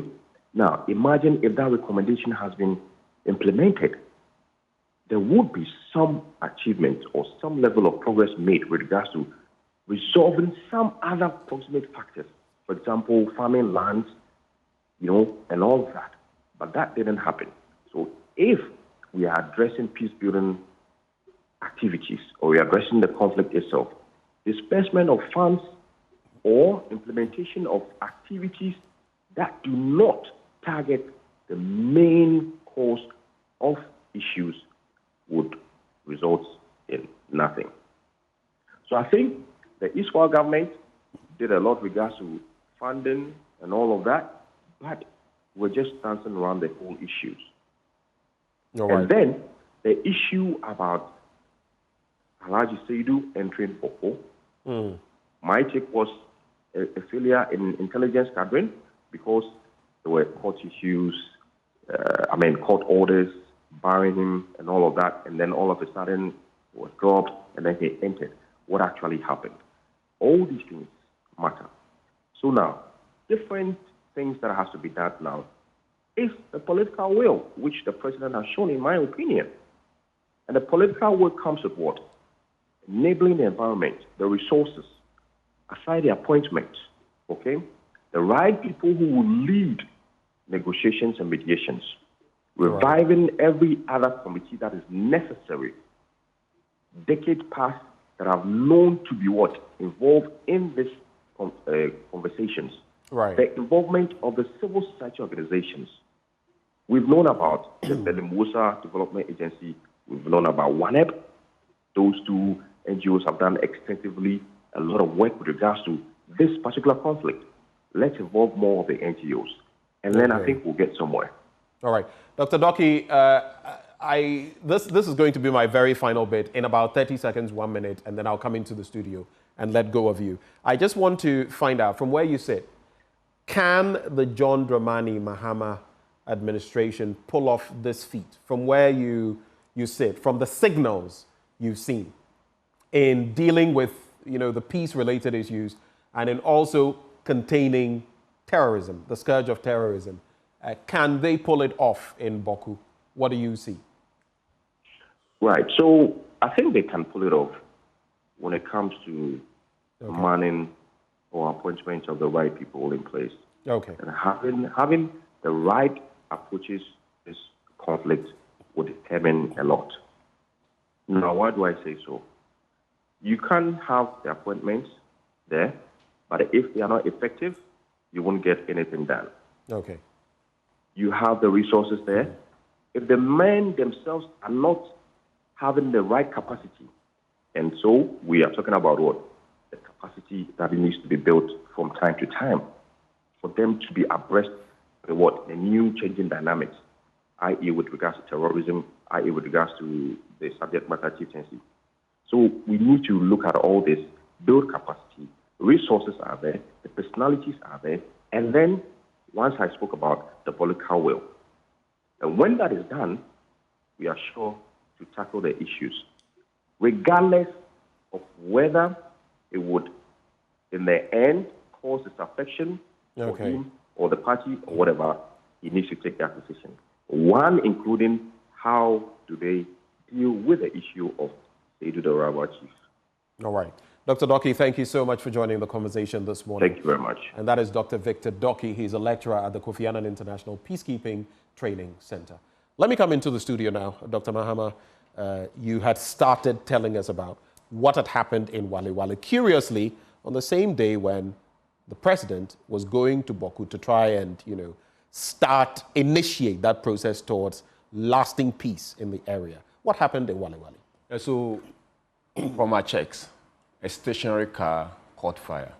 A stationary car caught fire, and that stationary car was carrying pepper, bags of pepper, and it got spoiled in the middle of it, just after the Municipal Assembly building. It was stationary. As to the exact cause of the fire, it's a subject of different allegation or accusation. One school of thought saying that the car by itself, due to the electrical problem, caught fire. Another says that some people set it on fire. Be that as may, because of the rampant nature of attacks, and then the fact that that stretch has been noted for such kind of things, people will assume that it is the latter, that some people. The military came. But is it being investigated? It's not being investigated. The cause of the police is yet to come out with the conclusive nature of what actually caused the fire. But the car was stationary. No one stopped the car. It was carrying pepper, bags of pepper, and it caught fire at this point. But that said, the military came to the scene. Because anytime there is fire of a car, they have to come in. I don't know why the military will have to be the first point of call. They came to the scene. What came to their mind was that people had attacked the car.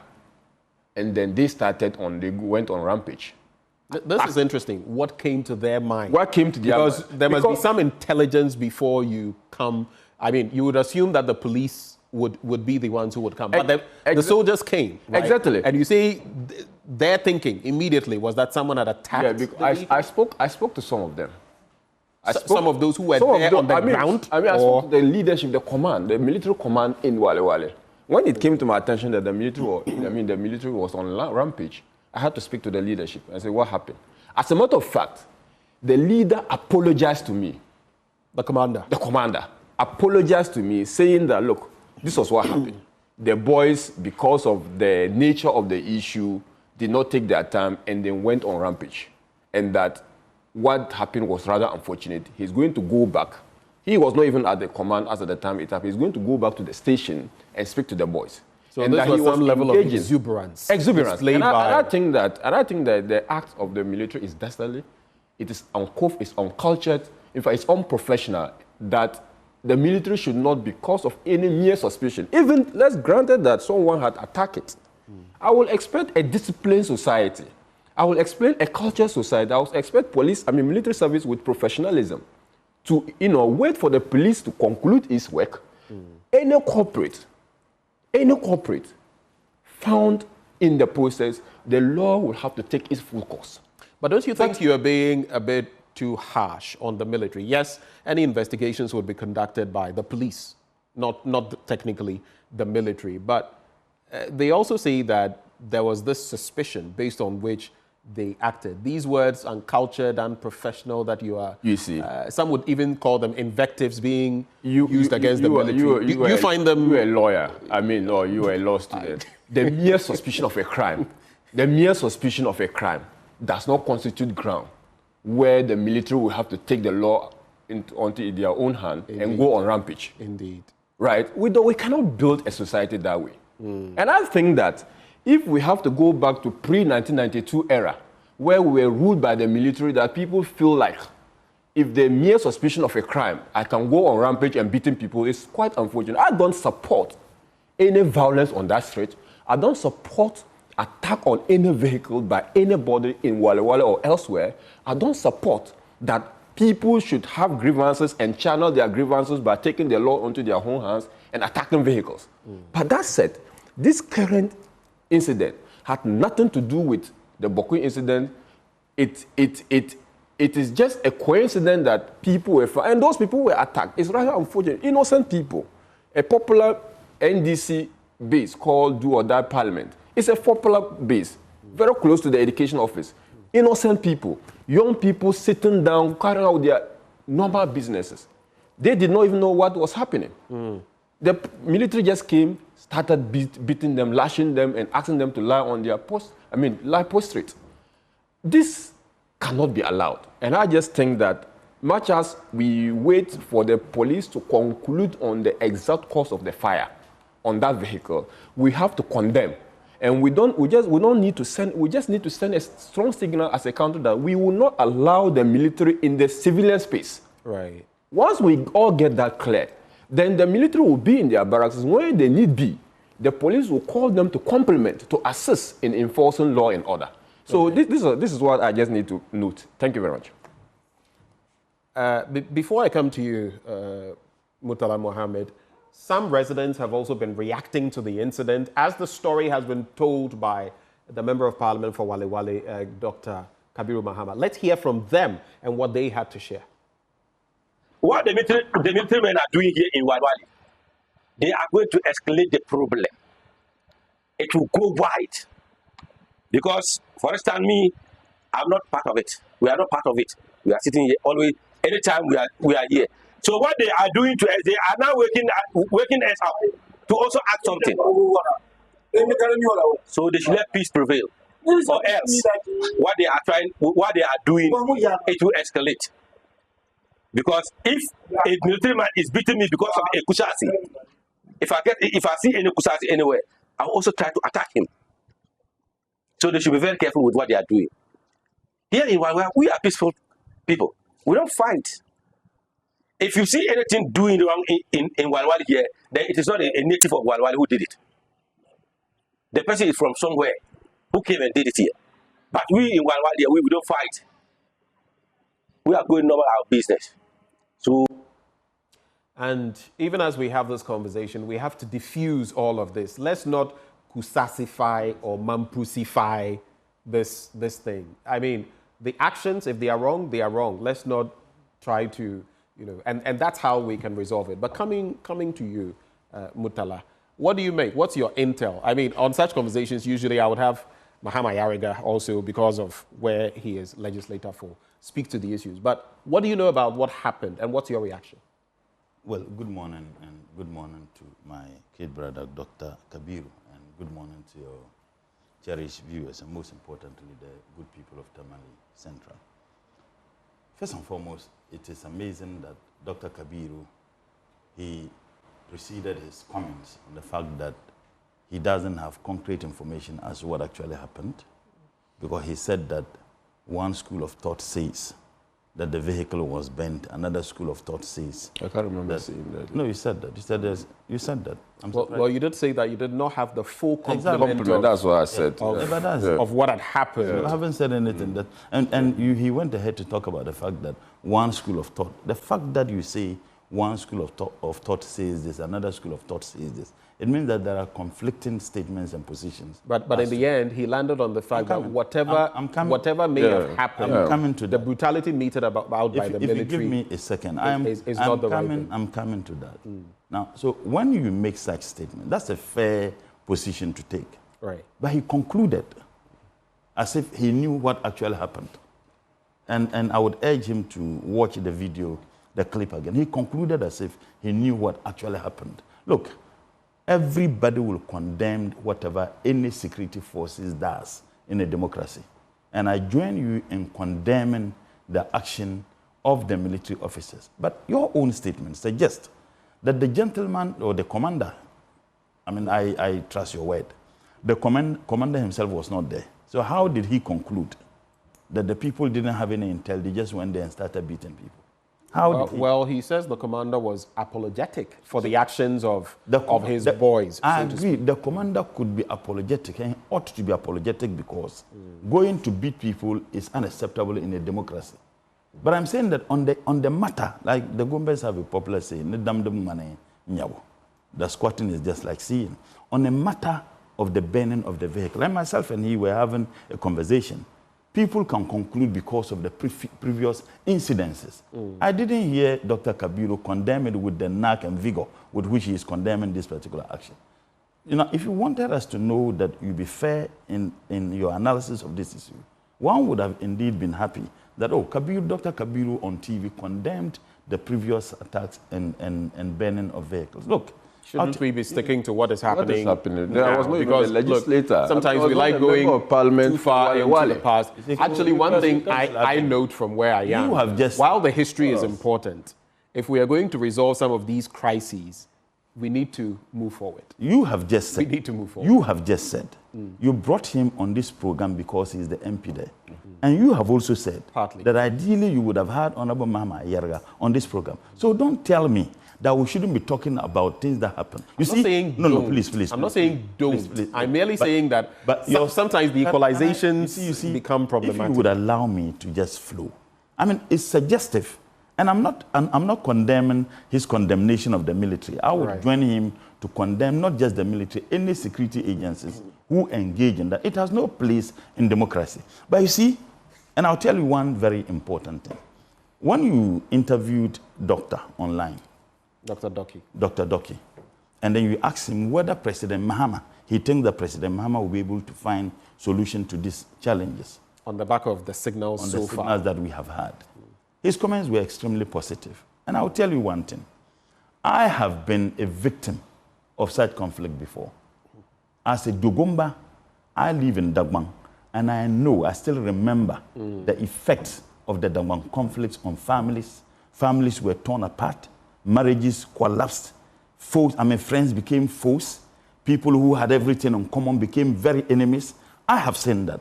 And let me also state, when I was doing my second degree at Laryea, my thesis was actually on conflict and its effects on socioeconomic development in the West African sub-region. And I've had the opportunity to have traveled to Liberia and Sierra Leone for my data collection. It is shocking when we interview people who have been victims of such conflicts, the harrowing stories, the psychological trauma that people go through. And we see a replica of same in the Dagbang crisis and also in the Bawku crisis. I am aware that around even the Nairi, you have Kusasis around him. Now, if you listen to the gentleman who was interviewed, I guess by your station, I was shocked that he brought in this idea of if you attack us, if the military, you do this thing to us, I'll also see a Kusasi man and attack. It doesn't augur well for the peace that we are all looking for. President Mahama has demonstrated by his first appointment of regional ministers that this is a man who means well, and he's on the path by Allah's will, finding solution to this protracted problem in Bawku. Look, if President Mahama had appointed, for example, a Mamprisi man as the regional minister for Upper East, or a Kusasi man as regional minister for Upper East, there would have been some concerns. But which is what I brought to the attention of... Exactly. So he appointed someone who is entirely different, who neither belongs to this feuding, if you like, tribes in the matter of the Bawku. And for me, that is a signal. President Mahama also has a goodwill, to tell you the truth. The fact that that is his first visit after he was sworn in outside Accra. It means that it is so dear to him, someone who grew up in the north, mind you, before we had this creation of regions, they were all northern region. And this was the time President Mahama was given birth to in that region. He had his education in northern region, and someone who is of tremendous concern. I would urge that, look, the only people who can ensure that there is peace, despite what government will do, is the people themselves. And you know why? There is profound political intrusion in the conflicts, in almost all chieftaincy conflicts we have in the northern part of the country. You can trace the Dagbang crisis to pre-colonial era. You trace it to the First Republic, the Second Republic, Third, and perhaps the Fourth Republic. You can trace the Bawku crisis to the First Republic, Second Republic, Third Republic, and perhaps the Fourth Republic. It has always been so. Until such a time, the people themselves realize that at no point in time can any political party serve my individual and peculiar, interest in a conflict such as this, except that we must be prepared. Look, Kingsley, if government decides that we want Benjamin. If government decides to find a solution to this, it is a process. Now, any political party that wins an election, my experience and my observation in the conflicts in northern part of the country, either one tribe aligns itself with one political party or the other. So anytime at all our political party is in power, we must flex our muscle. Sometimes not at the beheads of the political party for which we associate ourselves with. Sometimes they do so because they think that our political party is in power, and we experience this. Look, I'll tell you one thing. Even in finding solution to some of this, the over-politicization of the actions of the political elite, for me, it is legendary. And I give example to the Dagbang crisis. We are all aware that when the unfortunate incident happened, it preceded the two successive presidents. It happened under President Kufuor. Eminent chiefs were brought to support, despite the fact that some of us condemned the MPP administration under President Kufuor for what happened in Dagbang. Yes, I'm saying that I'm looking at the political elite here. But we also do know that there were some steps that were taken to ensure that we had lasting peace. From President Kufuor, President Mills continued, and tremendous work was done. After President Mills, President Mahama, I am aware the kinds of things President Mahama did in ensuring that we finally have peace. But it was concluded under President Nanado.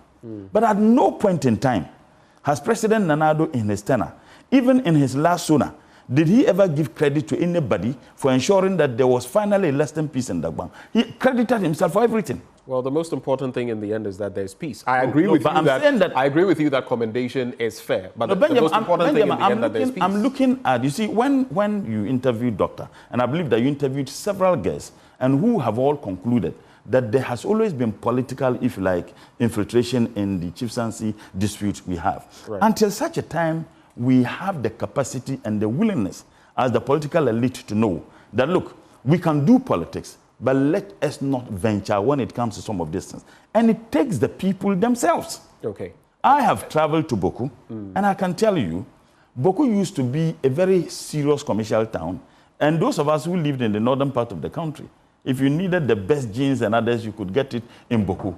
Today, it has virtually become a ghost town. And those are the very things that we're trying to resolve, because in the past, people have spoken about how even commerce has been impacted. You remember even in the northern part of the Uti region, right? When there were some skirmishes there and there was a curfew, just over a little period, people were complaining about how it was impacting business. And some youth in the communities were even leaving. Now think about Bawku, which has had this for such a protracted length of time. But Dr. Mahama, coming to allow me to just make this point, it's very important. On the matter of the seriousness and the willingness of President Mahama to find lasting peace in Bawku. Bawku shares virtually boundaries with Burkina. Go from Bawku, you can easily go to Burkina Sankansi, and then if you go through Paga. Now, the fact that President Mahama has an outstanding relationship with the president or the military leader of Burkina, for me, it is a huge contributory factor in ensuring that we have. If you know the ethnic dynamics of the people in Bawku vis-a-vis those who live. I know where you're going. Those who live in Burkina, and he knows. Intertwined, both Kusasi and Monkusi. Yes, and they trace their root to one great-grandfather. Now, if you have a relationship, a hostile attitude towards a president of Burkina, as we had under President Nanado, it was also not going to contribute positively towards, ensuring that we have something. So I think that it is also another additional factor in ensuring that we have peace in Bawku. In the end, peace is all we want. Absolutely. But coming to you, Dr. Mahama, 2 quick questions. There's a plethora of questions I have to run by both of you, so please bite-size so that we can digest all the issues. One, as was done in Dagbon, can it be done in Bawku? I always say that leadership, it's a continuum. Someone does some other point, and someone concludes it. Whoever takes the glory, at least the work has been done. Can it be done? And secondly, do you feel, especially being in Wali Wali, the chiefs, the people in Bawku, is that will there to find peace? I ask you that question because there are some people even sending us messages, some who have said that the people themselves may not necessarily want that peace. And I say that respectfully, not saying that it is so, but I want to find out from you, is that will there? Yeah, but before that, I just want to say it's not fair. It's not proper that my brother says that I've not condemned what is happening. In my presentation, I stated that any attack on that route. No, I said if you had condemned. I'm making a point. That time, I was never called here. Oh no, but you had several programs on TV. None of those things that Bawku issue ever came up. So when we started here, you greeted the people who were. Can I make my point? Can I make my point? Can I make my point? So that would not be fair. Again, this issue of trying to bring Burkina Faso president and relationship is all attempt at politics. We are discussing an issue. An issue borders on the peace and security. Okay. The relationship between John Mahama and the military leader in Burkina Faso is a different matter. In international, it's a different matter we can digest. It's a different matter. As to whether we would want... no impact. As to whether we want, as a democratic country, condone with military takeoff, it's another discussion we can have. It's a different discussion we can have. But this is not to imply that... That is basically what is... That's basically his point, because he's giving air, he's giving oxygen to the fact that President John Mahama have a special relationship with the military ruler of Burkina Faso. So since you've gone down that road, let me just ask you this, because I'm also a student of international relations. In fact, I have a 2nd degree in international relations. Please, if you care to know, my thesis was actually on conflict. So I have the capacity to comment on those matters. When you make your appointment, I was quiet when he made his comment. Let me do this. Not that I did not have issues to raise. So you've mentioned the international front.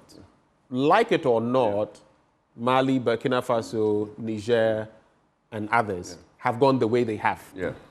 There have been those who have said that the mere fact that we even sat down for them to leave ECOWAS officially is problematic, and that we should extend an olive branch to them. Okay? So all those are there, barring any special friendships. The point is that we have to try to reintegrate. They are still within our sub-region. I have no problem. So I don't know why I have no problem with this. I have no problem with the fact that our leaders will try to prevail on military leadership to return back their country to the democratic era, because that we all believe that the prospect of democracy is too great that we cannot afford to leave countries to military. Let's leave Burkina Faso. Okay. Let's come back to Bawku. So on the issue of whether whether we can have a solution based on the experiences from Dagba. Exactly. I think that one, it will not be correct if you say the people of Bawku don't like or are not interested in peace. I've interacted with both sides. Well, that's not, let me clarify. It's not my personal. No, I'm not saying you. I'm not saying you. The perception that some people carry out there, I didn't say you said it. Okay. It's not true. All these two factions are suffering from the ravaging effect of that conflict over the years. People cannot go about their daily businesses. People cannot have their daily lives being carried out without any hurdle. They are all feeling the real effect of that conflict. And I believe sincerely that both Kusasis and Mamprose will want a lasting solution. How can they go about it? It is for the decision. But we know that causes and matters affecting chieftaincies, as the president mentioned, it's not within the remit of the court. It's not within the remit of any government. Government can only facilitate. Right. Using the appropriate chieftaincy institutions. Right. So if the government so wish and decides to, institute a committee of eminent chiefs, like in the case of Dagba, I believe when they bring both parties onto the table, if they have to be candid with themselves, if they have to look at a solution that best fits both sides, a win-win situation, there's no way the Bawku conflict will not be resolved. Right. It appears a difficult task, a daunting task, but it's very surmountable. And I sincerely believe that if we approach it with all honesty, if we approach it with the best of leaders, if you approach it with clean and clear conscience, I'm sure there will be a solution at the end of the day. If we approach it with honesty, with a clear or clean conscience and all that, the steps you've seen taken so far, Murtala Muhammad was just pointing out to you that outside of Accra, this is the first official visit of the president. And where did he go? Bawku. He met with security chiefs trying to, draw a roadmap to how peace can be found there. And even in the ministerial appointments, responding to what some people, security analysts and experts told him that, don't appoint anyone from the two factions. He's appointed a neutral, so to speak. Are these positives? I sincerely think that these are positive measures the President John Mahama has taken. First and foremost, starting off his administration, realizing that Bawku is an albatross. It's a bane to the country's development, and that any conflict in any part of the country is actually going to affect the rest of the country. Taking that bold step by going to the Nairi, who, like it or not, have supposedly, rightly or so, the control over Bawku, because his subject is the Bawku Naba, in skin recently. Going to the Zugurana, the Bawku Naba, also properly or rightly or like it or not, also so-called. Visiting both sides will give him an idea of what both of them think. One would have thought that, why don't you just pay a visit to Seidu, the Bawku Naba, where the people of Bawku, or some members of Bawku, or some people in Bawku recognize him as their chief. Right. So that they all know that, look, I'm not coming to, give credit to A or B. I'm not coming to take power and give it to A, B, or C. I will want a solution.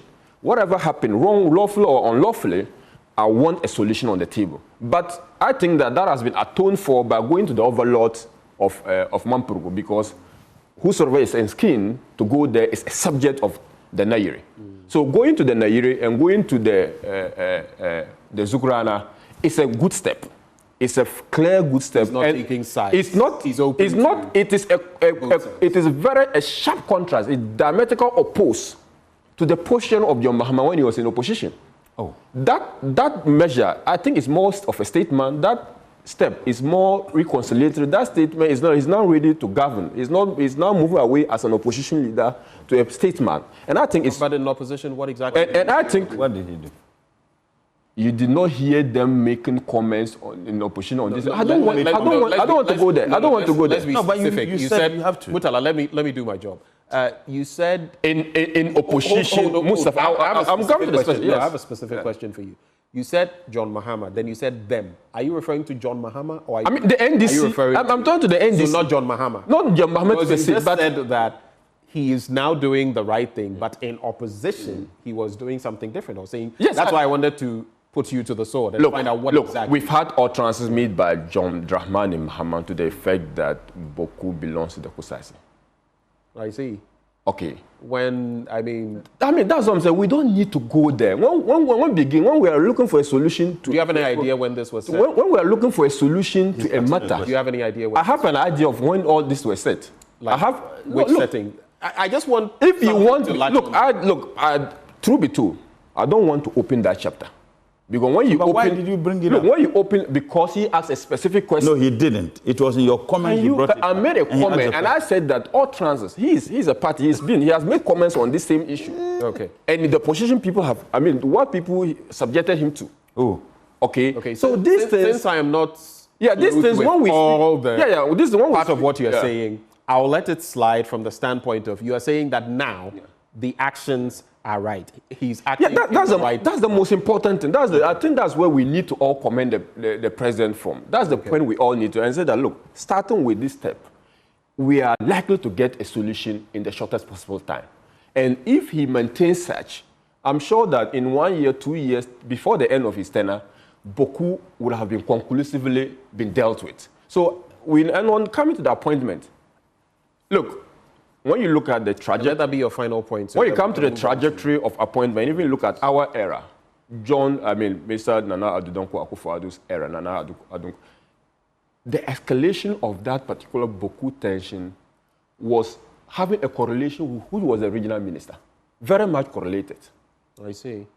When you come to the era of Paulina Tongwaba Abayege, there was relatively calm in the area.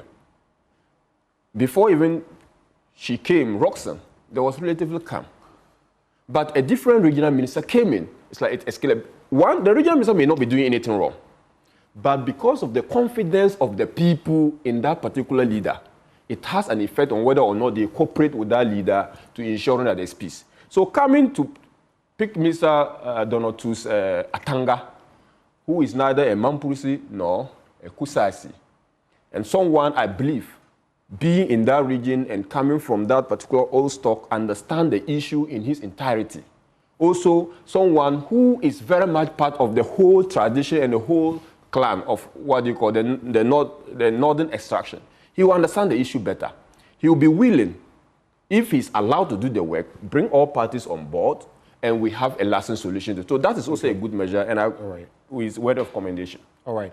I'll give you 2 minutes to wrap up on this. Each one of you has had time. Oh no, but his is no. This was not a wrap up. This was his turn that I was giving him. But as you talk about that, Dr. Doki spoke about sustained engagement, not knee-jerk reactions where when there's an uproar, then you try to solve the problem. How do you feel that is going to be done to ensure that this thing is dealt with? First and foremost, President Mahama never made any statement that was suggestive that he was giving a stick to one faction in the conflict and given an iron rock to another. President Mahama never did. So to make that statement on TV, I think it is just unacceptable. But you see, when I talked about the fact that if you understand the conflict, not just in Bawku, most of the conflicts in northern Ghana and many parts of the country, and you understand those conflicts very well, you come to one conclusion, that there have always been political infiltration in the conflicts that we have. A classical example I gave was the Dagbon conflict and even the Bawku conflict. It has political undertones in them, and there's no denying that fact. Now, when I talked about the fact that the relationship of President Mahama and the Burkinabe leader, I was talking about that fact because I know the ethnic dynamics within Bawku. Kusasis, Mamprisis, all of them, their relationship with tribes. And I gave you that because I know of those. Now, to the extent that your station has reported in the past, intelligence picked about terrorism that has something to do with such conflicts, and also terrorism in Burkina Faso that is, seeping into this country. It is not only important, but it is essential. Benjamin, if you look at the conflicts in Liberia and Sierra Leone, by the work I have done, many people, if you look at it on the surface, they were political conflicts. It's about election dispute that led to the conflict. But if you go under, you would realize that they had ethnic undertones in those conflicts. So it is not just political. It has some ethnic undertones. President Mahama didn't go to Bole after he was sworn in. He didn't go to Demongo. What he did was that he went to Bawku. All right. So to the substantive question, after Bawku, and I think the point is after Bawku, very well made. After Bawku, he went to meet the Nairi. All right. I think that when you started, you said it was a very good thing. But it's like in Karmal Quran Katazan Basai. You don't read Quran, and when you want to conclude, you slaughter a dog. That is precisely what you did. Okay, you so commended the president for that action. Let's keep it that. So I'm just advising him that when he has subsequent programs, you commended, and I wanted to give you a white collar. If you comment, I think it is fine. I wanted to give him a white collar. So it is not true that President Mahama ever. You've not answered my question about how to sustain the engagement, but you've exhausted your time. The only way we can sustain the engagement is to engage civil society organizations, engage and agree with him, the traditional authorities, youth groups, and let the political elite and businessmen in Accra, who are both MPP and NDC political elite, who belong to these two ethnic groups, they should start the talking. But to a very large extent, the conflicts are also fueled by those political elite. If he would admit, he would admit, except that he will sit on TV and says that we have no interest whatsoever. People look at the political elite belonging to these two ethnic groups as inspiration to engage in some of the things they engage in. If they realize that both Kusasi politicians and Mamprisi politicians are talking, they sit together, they are trying to find solutions to it, I don't think that we would have some of this proven. So one of the surest way we can sustain it is one, to engage traditional authority and engage the political elite, because after all, it has politics in it since its beginning till date. All right.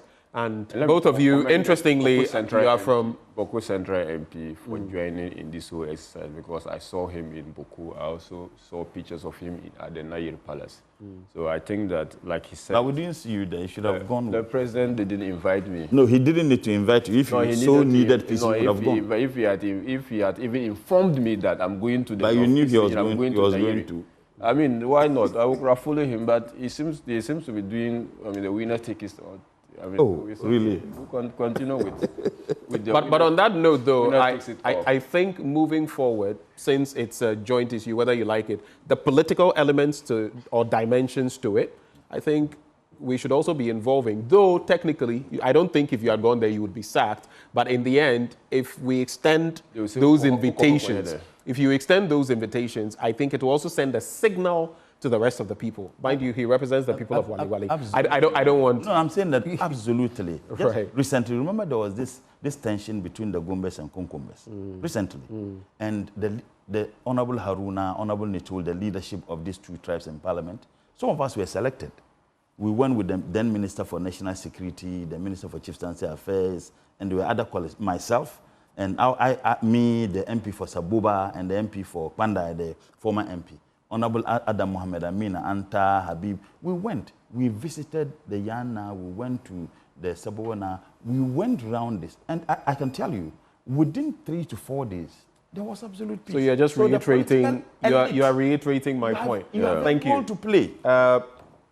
Let's get into the ministerial appointments so far. And you've been on the committee, the appointments committee. No, he is. I'm not on that one. Not you. I was referring to him. I've heard him speak at least once. I heard you a long-winded question, loaded question. You wanted two, and he gave you one, and you were going on, and I said, "Hey, Kabiru." He was clearing his throat. But how have you found it so far, especially as a first-time MP?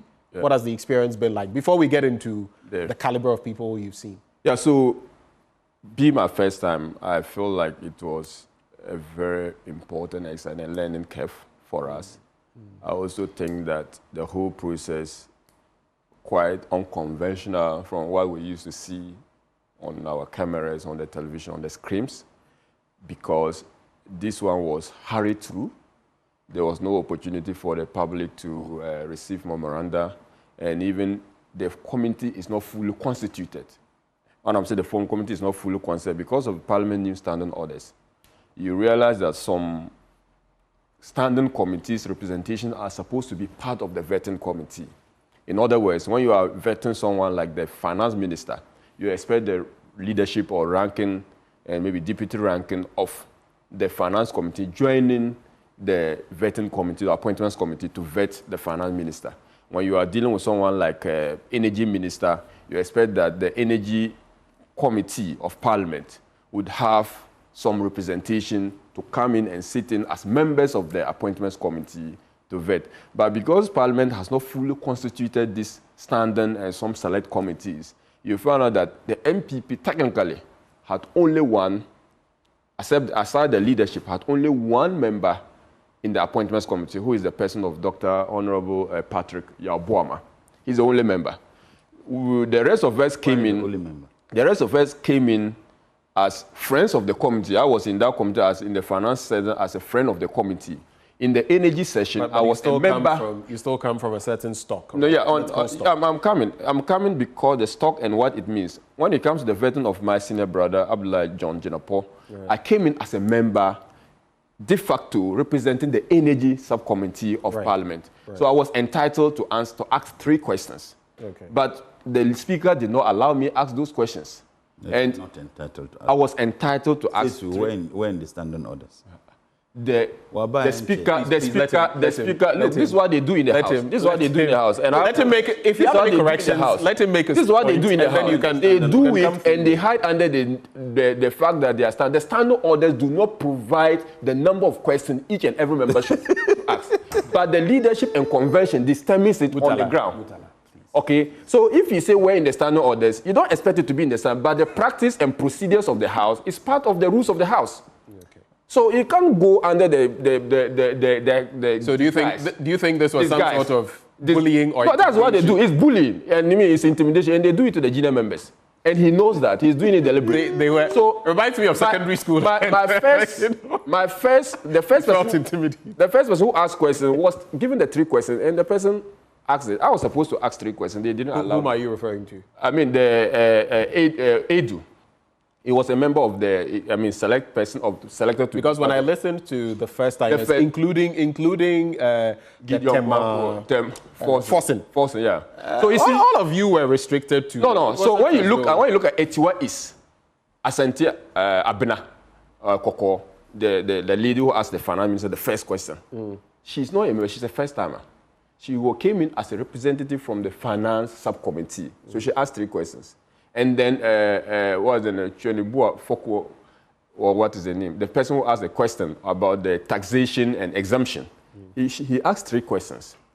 So they were, but the rest of us, as friends of God, we asked 1 question. That's why you saw Gideon Bawku ask only 1 question. Okay, so this is something that eventually so has to be dealt with. Has to be dealt with. So But generally, when you look at the appointments, the first day you had Dr. Kasielato Forsen, you had Abdullah Jinapo, John Abdullah Jinapo, you had Dr. Dominic Ayine come through. What is your assessment of these candidates or these nominees? So I think that first and foremost, Kasil Atuba Forsen came in first. My fair and candid assessment is that he was evasive in a lot of response, and I can give you a little of examples. And if you are so minded, when I make a point, make sure that I have a reason why I'm making that point. He was evasive. 2, he came in with a very good knowledge, in fact, experience of the sector. But minute, minuscule, and petty issues, one would have said that he have firm grasp to be at his fingertips. He did not have them.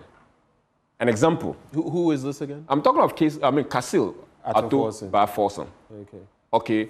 You see that in his answers to his questions, he only take. Can you cite some of those minuscule bits? For instance, when we asked he said about school feeding program. He said the amount for the school feeding program is too small that, in fact, he cannot even buy an egg. When he was asked, that is the daily amount per student. When he was asked how much it is, he was found wanting. Meanwhile, you've stated categorically that it's too small that it cannot buy you an egg. It was only later part of the vetting that he revisited that particular question and said that it was 1.5 pesos. Okay, so that is an example. 150 pesos.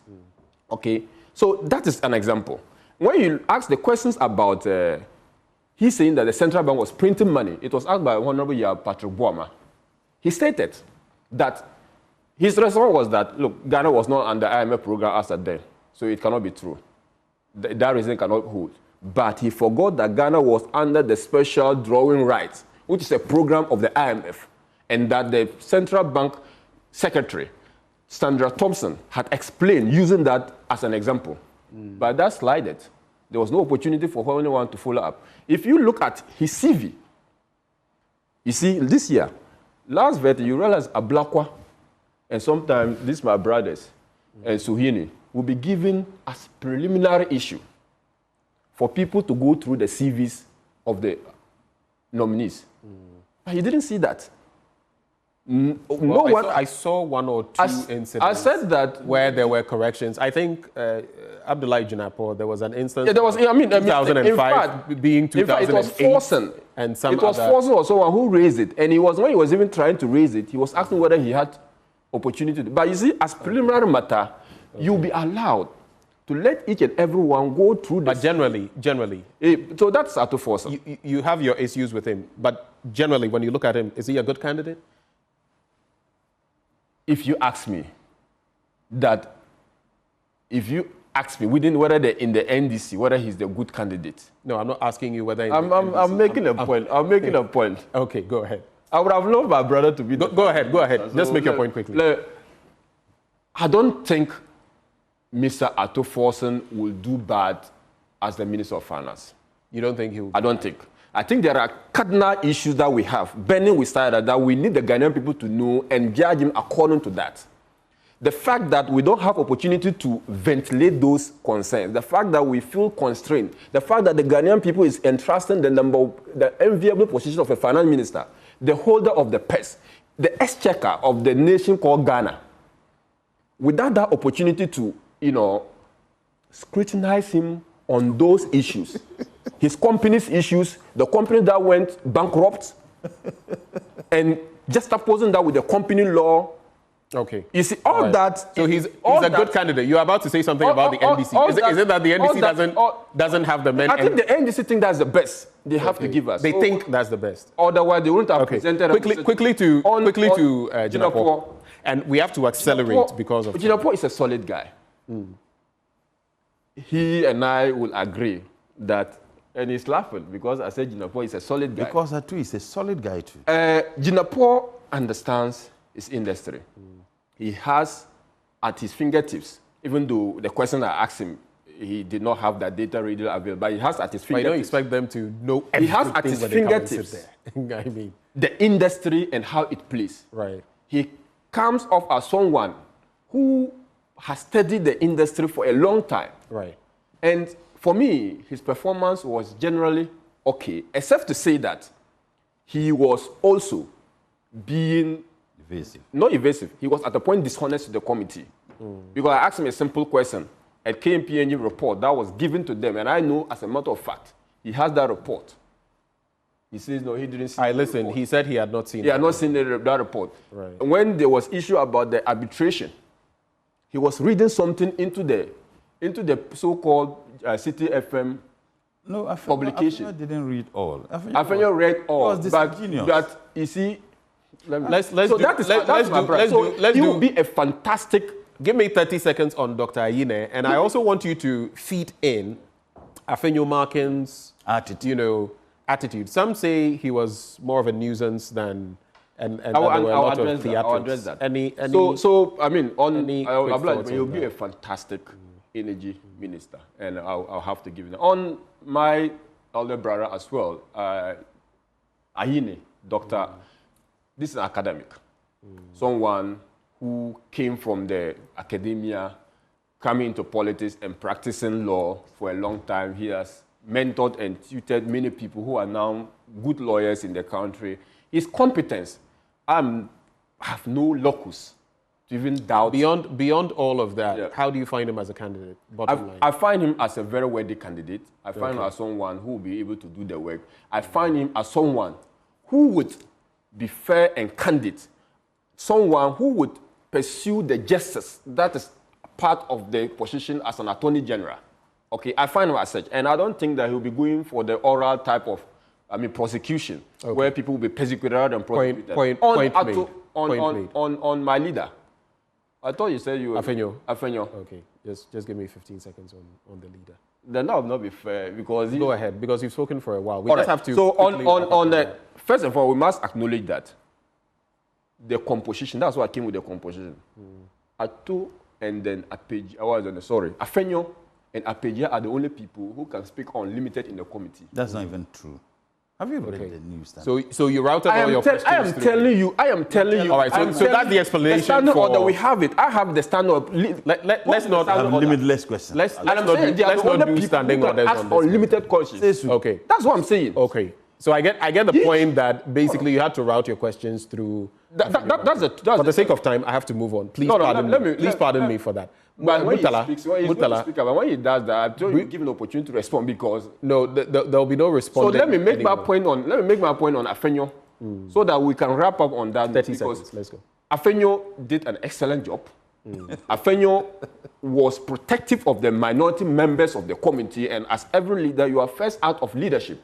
Okay. So make sure you protect your people. Afenyo was given the opportunity by the Ghanaian people to make sure that he probed. And without the now the candidates you presented so far, some of them are yet to be vetted, the regional dynamics and all of that. But those we've seen so far, how did you find their performances? And do you think President Mahama is going to be able to meet his 60-minister target? Quickly on that. Well, I'm sorry, I'm going to have to press you. But I never knew, even if your members are misbehaving, you should stand by them.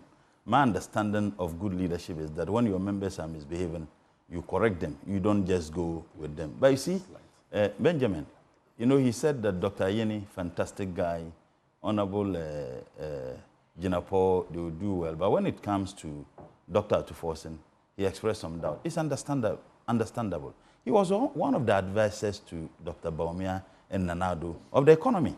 So you can imagine, advisor, your advice contributed towards the mess that Atuforsen. But now you appear to be going again. Oh, no. That's now rather. No, it has nothing to do. I'm saying that. Why? He said very good things about Dr. Ayeni, very good things about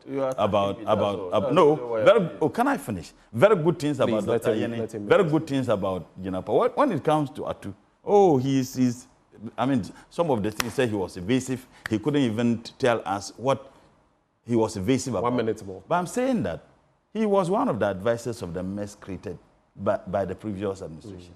And he's so hurting that Dr. Atuforsen is coming to correct the mess that he contributed in creating. Why was he evasive? Tell me. I mean, he was outstanding. There is no question at all about that. When even the leader lied, reading a document in the matter of John Jinapo, reading a document and deliberately jumping a whole line, that is disingenuous.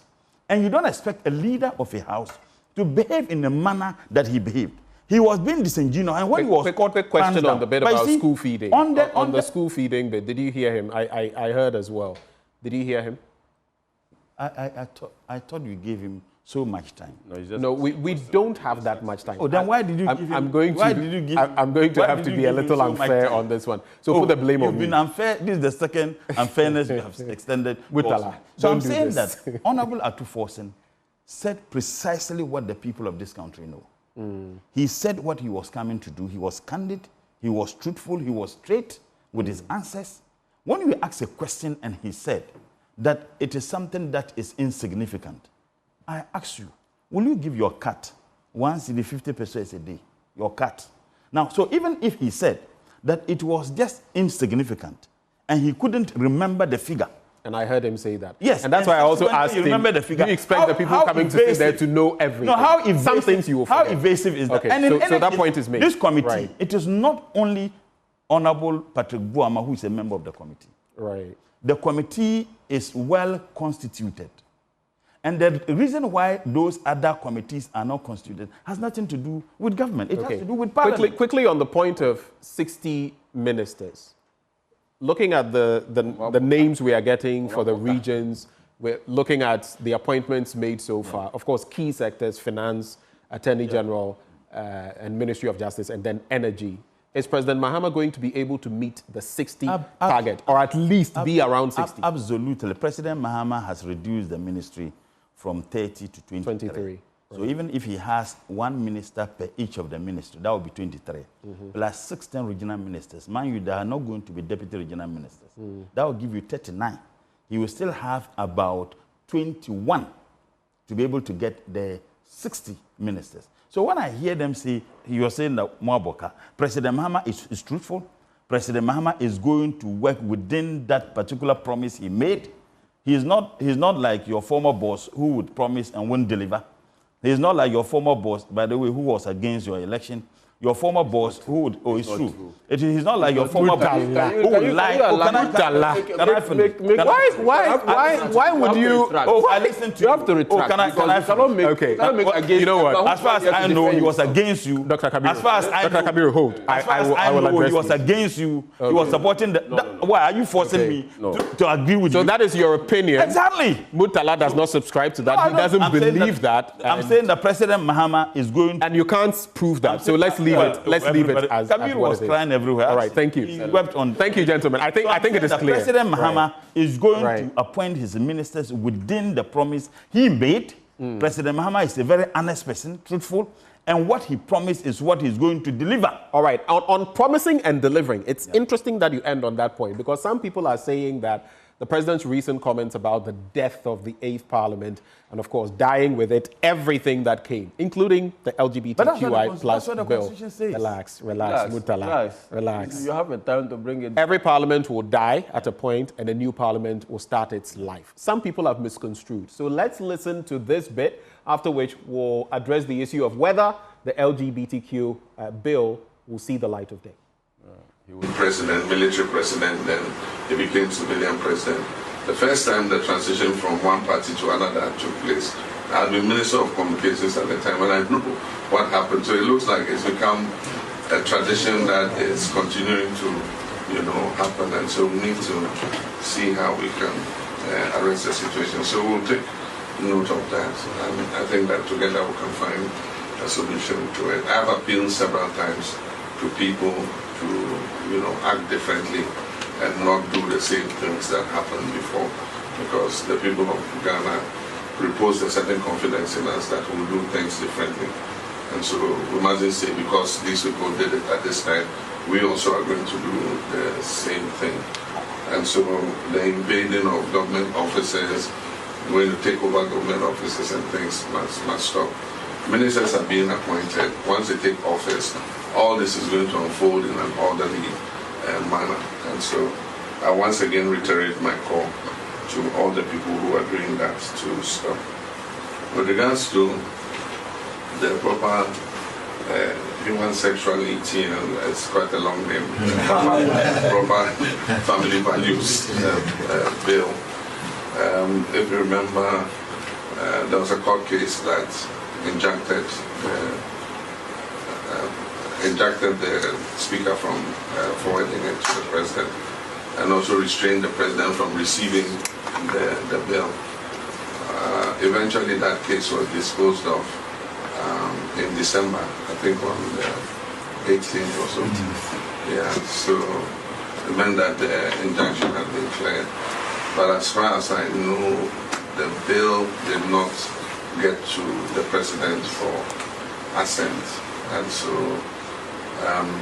the convention is that all bills that are not assented to before the expiration of the life of Parliament expire.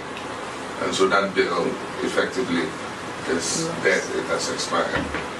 I don't know what the promoters of the bill intend to do, but... And that was His Excellency the President speaking to the issues. Murtala, what does this mean, basically, in the 9th Parliament? Well, it is very clear. I mean, the Constitution is very clear. Once you start a process, and the process is not completed with any parliament, and the life of that parliament ends, that process also ends, you have to start again. You remember the Right to Information Bill. These were processes that had begun. Yeah. Unfortunately, Parliament could not. Another example is had to be restarted. Another example is the judges who were appointed by President Indeed. Nado. Now we have to look at that again. The committee did everything to oscillate with Parliament. If they have to be appointed, it has to go through the process.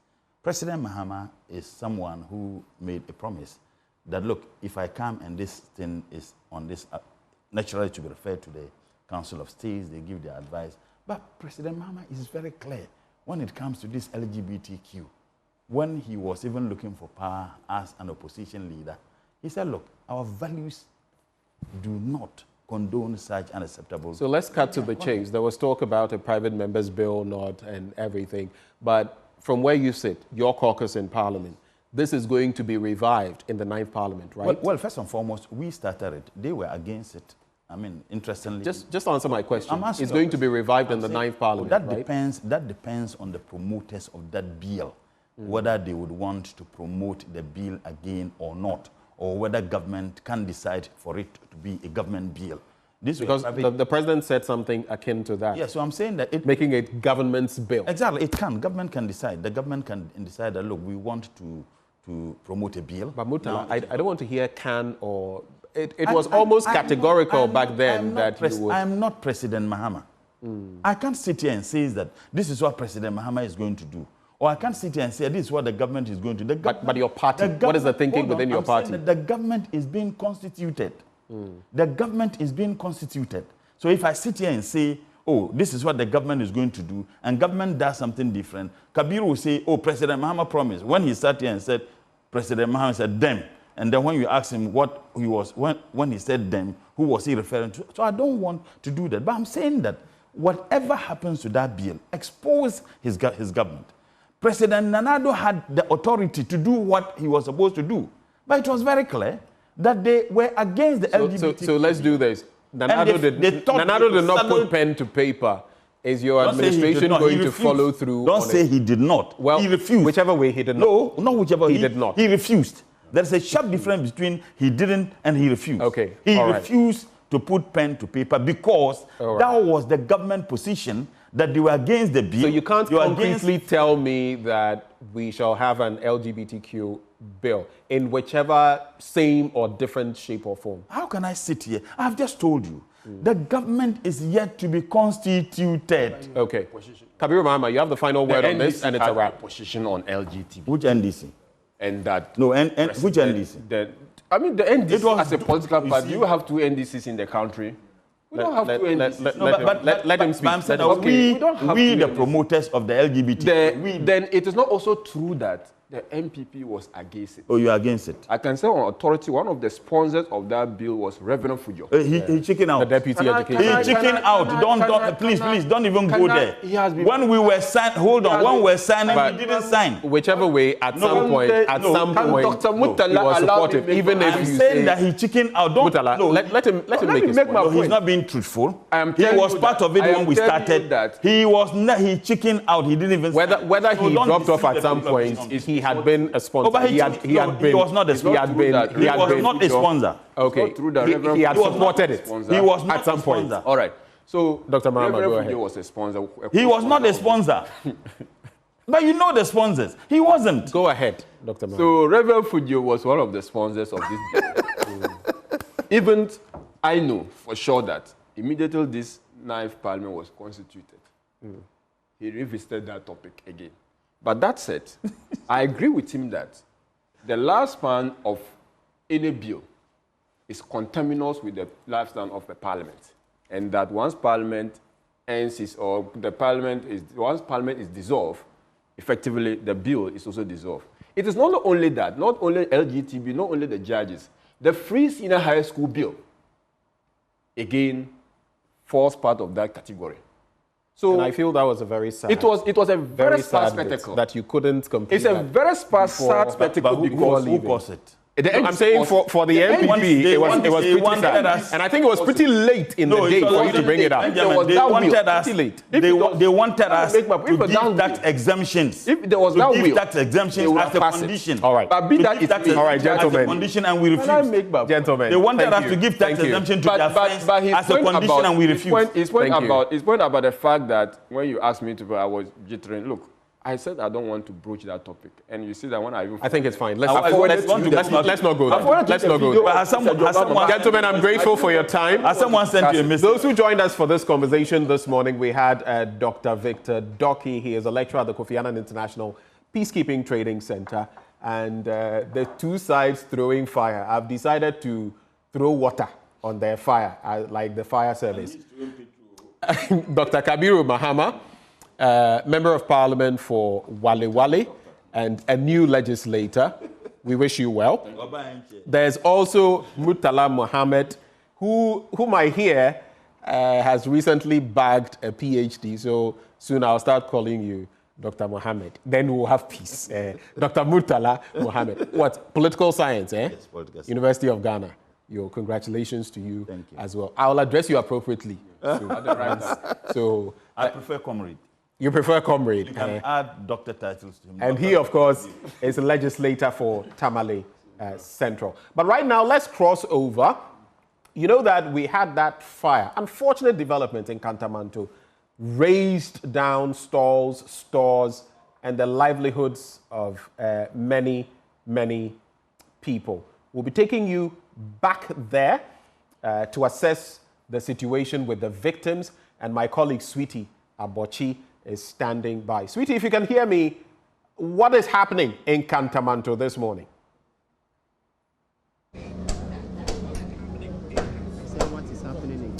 Well, you're still watching the AM show. This is Citizens Microphone. Now, if you're not familiar with Kantamanto, or if you've never been here before, you would not believe it that nearly 2 weeks ago, fire razed down so many stores here. As you can see, they are still trying to put up, and I'm sure my cameraman will show you, they're still trying to put up buildings to, compartmentalize whose store is who and all that.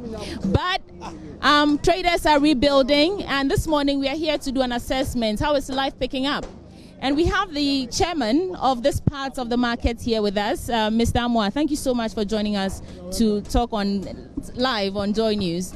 I understand that some of the woods that you're using to rebuild was purchased by authorities. Is that correct? And they are the ones who are buying their own thing. Yes. All foundation did promises that they are going to take care of that cost, the wood cost.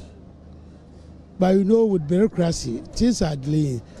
And people are running out of patience. That is why we see them try to put them themselves. Yes. Even though all have given us 1 million Ghana cedis. You mean the foundation has given you 1 million Ghana cedis to rebuild? Openly, they will give us, but the cost is more than that. Yesterday we met them, and they are trying to organize themselves so that they give us a difference. But it is matter of patience, and people are still in the house. There are bills to be paid, school fees to be paid, a lot of things to be paid. That is why they are not being patient. But I understand them. Tomorrow it will be 2 weeks. So, in fact, people here, everybody is busy, and they wanted to work. There are people here who are serious, they want to be in business, and that is why you can see them. They are trying to put the structures back. Yes. Mr. Amwa, hold for me. I want to engage the actual traders here and hear their stories as well. Eja, you were telling me that you had a store here, right? And when the fire affected you as well. What were you selling in the fire? Jeans. You were selling jeans when the fire. Oh, you bet me the tree na fry. You ladies' jeans. Into how is life? Nearly 2 weeks. It's 2 weeks. Life in a course. Oh, say that you hone first, and yes, I say no. You hone. It's about from Kakra. Yeah, see wood donation 1 million or more to be, but me buy na me for interacting. Almost say wood never down no, and then your motomamo, but near what top no one and one boa moto. How much money is going into this? Oh, Bianis and Oji. Yeah, Bianis and Oji. Yeah. The woman say, and we know, a man for the Abache. First day near by and one, I know that on Beche say, young first Henry. From what they call you won't be baby. And we are a good son, a man for water a man for Nakobobisia, Yanni Akobobisia. More traders, without the authorities. Yanni Akobobisia, any other cotton we have a carpenter. Yeah. It's a donation, but yeah, fire new way. Obi Majina Babin Church, the Munchre said, the idea we Bremone, the idea of Bremochina, you who Sadiano. And to ye near Mashi, a bimo started to Jimpi Musica, 1,000 Ghana, how much did you feel that the phone? A bimo GBMO 800, a bimo GBMO 600. Or more than chance to go with the Sunano, Yamotkiska. Yes, we are near Mashi. Yeah, what today? Me too, Minyaman Yanashi. Me Tom Pabwa, Min Pabwa Mukra 3,500 pieces, pairs. Ninashi, Mania 1 city. Nasabi, so be doing phobia basobe boy. I mean, I told you, good number is a canaba. A year, the phone interest can buy, and yet penny be or take Kantamanto tea. ɛna sika ne baeɛ.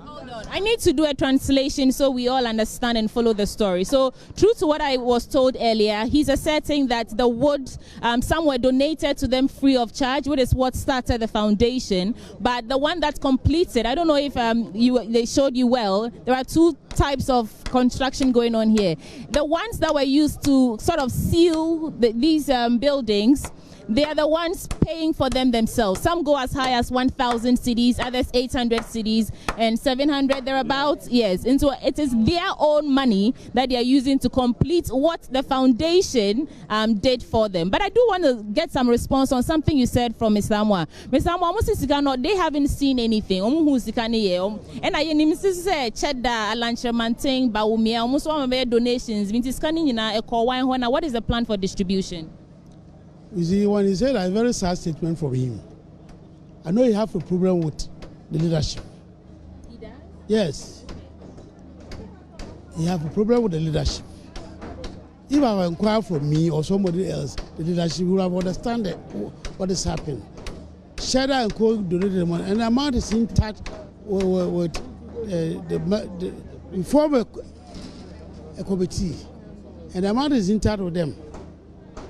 What you don't have the estimate. Those of us who know the estimate now, it's over 3 million Ghana cedis. 3 million Ghana cedis, as in the donations you've gathered so far, or the monies that have gone into rebuilding? You will need 3 million cedis to put the structures, excluding the iron sheets. Okay. There is a promise, and we believe them, from the importers that they will roof the whole thing for us. It's only people who are not getting patient. And that is why the importers, they promise. When our foundation donated the 1 million, you will receive the check openly. Okay. Yes. Okay. So the money is untouched right now. It's there. Yes. Who's in charge of it? One mistake is an importer, and I'm part of the committee, so I know everything. So for them to say that they will not see that is not important. It's only people who are not getting patient. It's people who are not getting patient. For instance, I was the very person who put out the whole share, not even for my only people. I have about 700 to 800 shares. All these things were donated from our foundation, excluding there are many about 7 to 8 that I personally took charge to help them get this. It is true. The suppliers need to get their money back, and that is what is delaying. Some people are lucky when you see those who have tried to do their work, because the vice chairman over there is called Mr. Pedu. Very fortunately, she's church member. He's an SDM. He's a supplier of wood, so he moves. So he is the one who is getting okay. And I think the woman is a very successful woman. So he said, no. Everything you need our supply. That's why we see some people having their shirt. He talks about people taking. That's why I want him to explain. He talks about people collecting towels. He talks about people collecting towels. Ask them. I have not. Well, it's just some interruption because the construction is ongoing, so they are trying to ask him to pipe it down a bit. Yeah. I have not taken a peswa from. Ask them. He's saying here. I have not taken a peswa. I have the problem at heart. That's why I wanted them to have patience so that at least we get them the wood. But Mr. Amwa, if you say they should be patient, I think we're talking before we even went on live, and you were explaining to me that they can't wait and sit around and do nothing. And so, of course, business has to go on. I'm going to call a meeting that they say the officer promised that they will release the money to me today. So I'm going to have a meeting with the market here and tell them that whatever they collected, they should keep it. I'm not going to take their money. They should keep the money. So that when it becomes possible for them to give us the money and we record the wood, they will use that money for other things. Well, they are going to do a lot of things here. Yes. There's also the concern that you're still using wood to rebuild when you just, sort of survived the fire incident. No, this is highly flammable. Why are you allowing them, as chairman, I have to ask, why are you allowing them to still put up wooden structures in the interim? In the interim, we have to put up. We met the president, we met a lot of people, and there are plans. Yet that people are hungry and people are And that is why we are putting it. And one of the reasons why I am not enthused about people roofing it is that one, tomorrow I will meet electricity people. They said to me yesterday, I met them, they said this very place is very congested. If you look at the inside market, that is called popular inside market, they have roads and everything, the layout is very fine. And they wanted us to come here. They are going to put electric poles around here so that there will be no hazard wiring. They wanted to do that for me. So even the structure that they are putting, I want to, some of them don't know that this is the heart of the Kantamanto. Okay, but I want to hear from the traders themselves. There's a gentleman telling me that this was a store that got burnt. I can't find him anywhere. But you tell me, you're all traders. You still have some responses? Yeah, let's hear you out. The person can say, yeah, near Machino, yeah, Dawson, and I have bread. Sabi, you know, be over my chop money and a lot of fair. Obi Okran and near Machewa Hano. Untimina a lot of fair crown and my echo eba. And what you Sabi, yeah, I did to you know.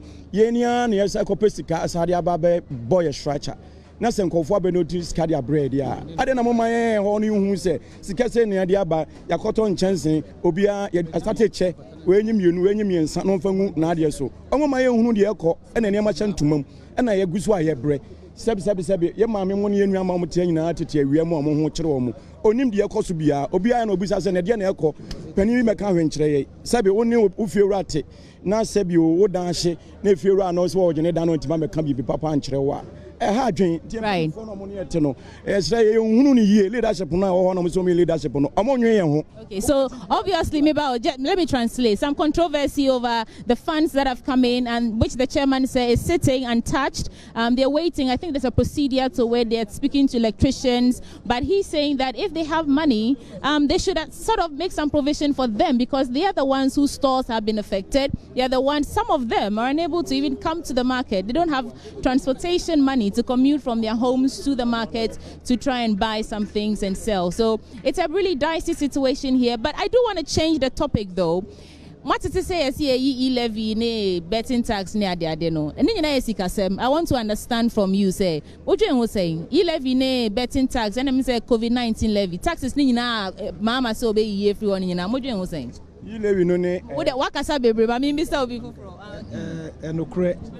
Okay, and there so if you are saying a pen papa. So if you okay, no be ya yes you know better Ghana na so if you na ho toya didn't name penisa. Yeah. So yeah on the road tolls beba. So the bar okay. No be ya ebeboa no that's all. Sebe obeya dia ebeboa ye team enu because ye team enu san ye bre pa ye bre enye easy. Enye nsem nyina na ebetima de aka che obi ye bre pa. Nti ono so betima isad na fi ona what the sorrow to nobody. I know my and the plumbing be any and the plumbing. But your wines. No. Well, he's saying that he sides with it. If they are going to scrap the taxes, it's a good thing. If they're going to reintroduce road tolls, it's also a good thing. Whatever they will do really to burden, reduce the burden rather on the average Ghanaian, they are in for it. The woman is there. Okasu year. Yedi any bibi ayeka. Any bibi ayeka because ye jinemu adiano. Yes, Ghana ha ye the tax and ye bibia. Okwa brochira. Yes, who told you anakura ye tax free so. I didn't na Ghana ha no de obi ye adwuma na ye say ye tax ha ye say yempe.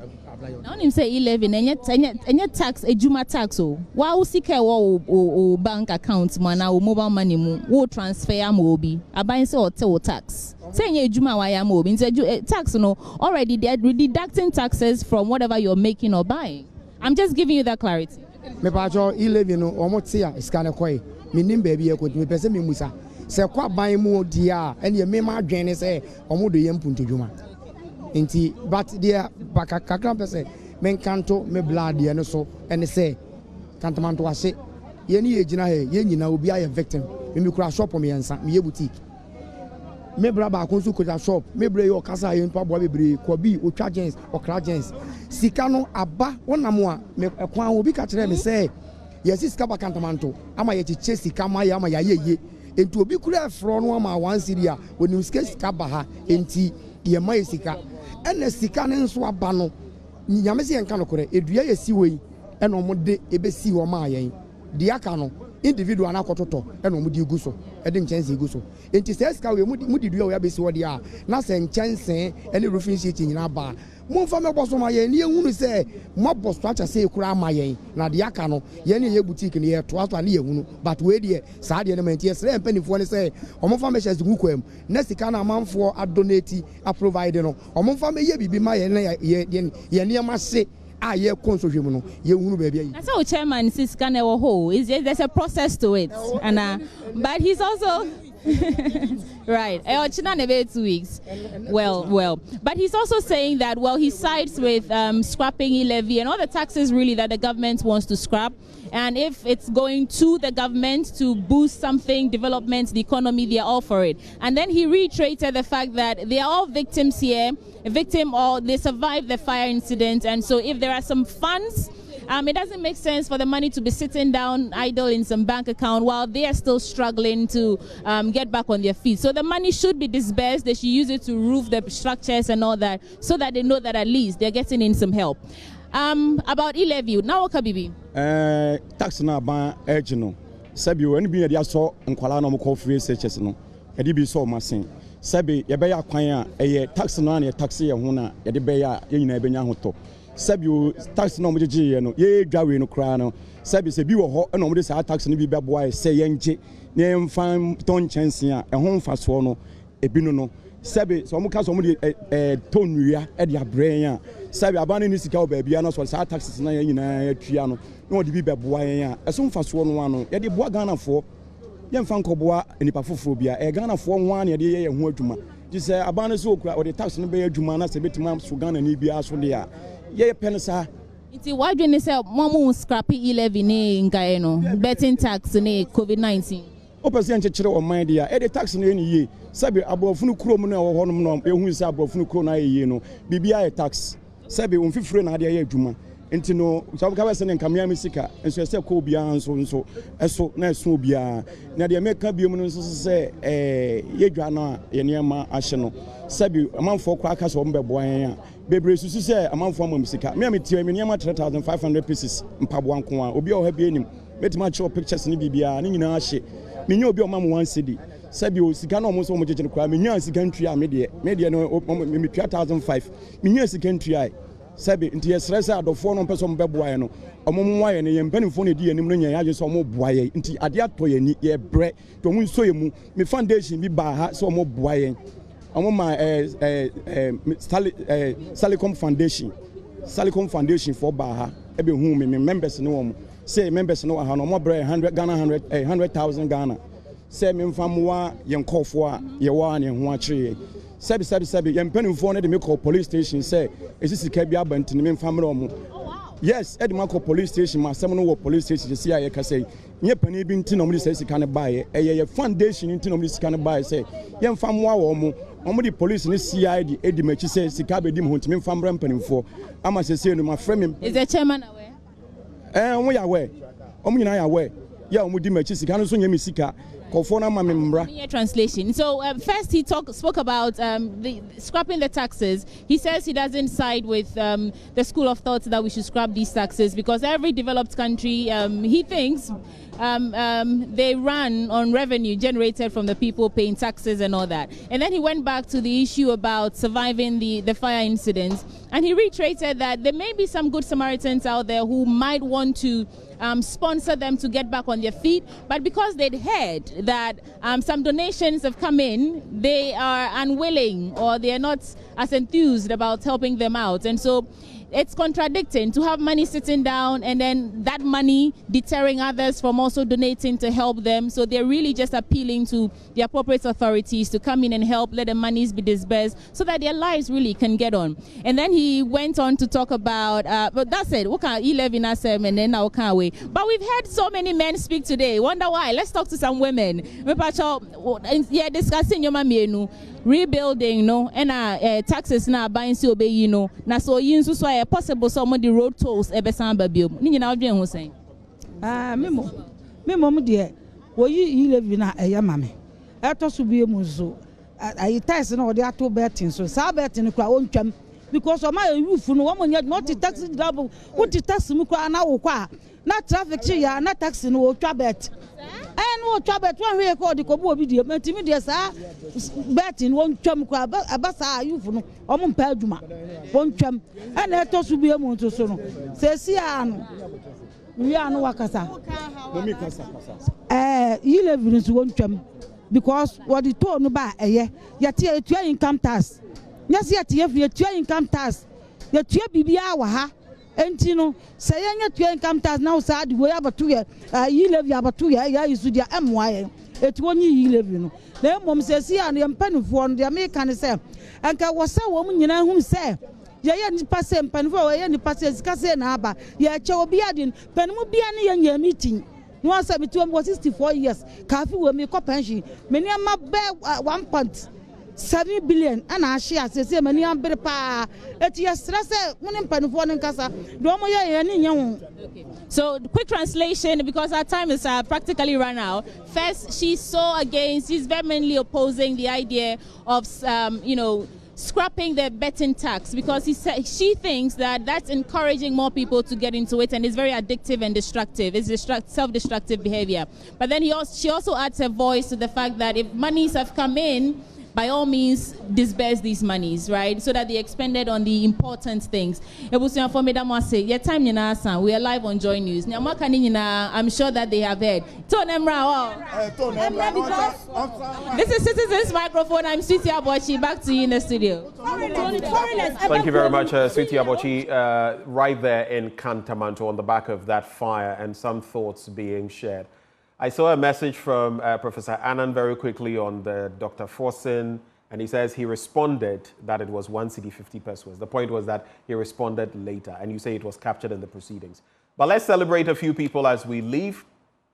Happy birthday to the most amazing mom in the world. Your love, sacrifices, and guidance have shaped me into the person I am today. Thank you for always being our biggest cheerleader and my source of inspiration. We pray this new year brings you endless joy, good health, and all the happiness you deserve. We love you more than words can express. Enjoy your special day, Mom. And it's from your son and daughter, Andy Amwako, National President, National Service Personnel Association, and Vera Amwako. So Andy and Vera celebrating their mother. Once more, belated happy birthday to Benjamin Ajay, and happy birthday to you, Mirene Botsio Tamaklo. Enjoy the day. Well, from Sweetie Abochi and yours truly, we say thank you for watching. And stay tuned for Joy News Desk up next. Have a wonderful morning.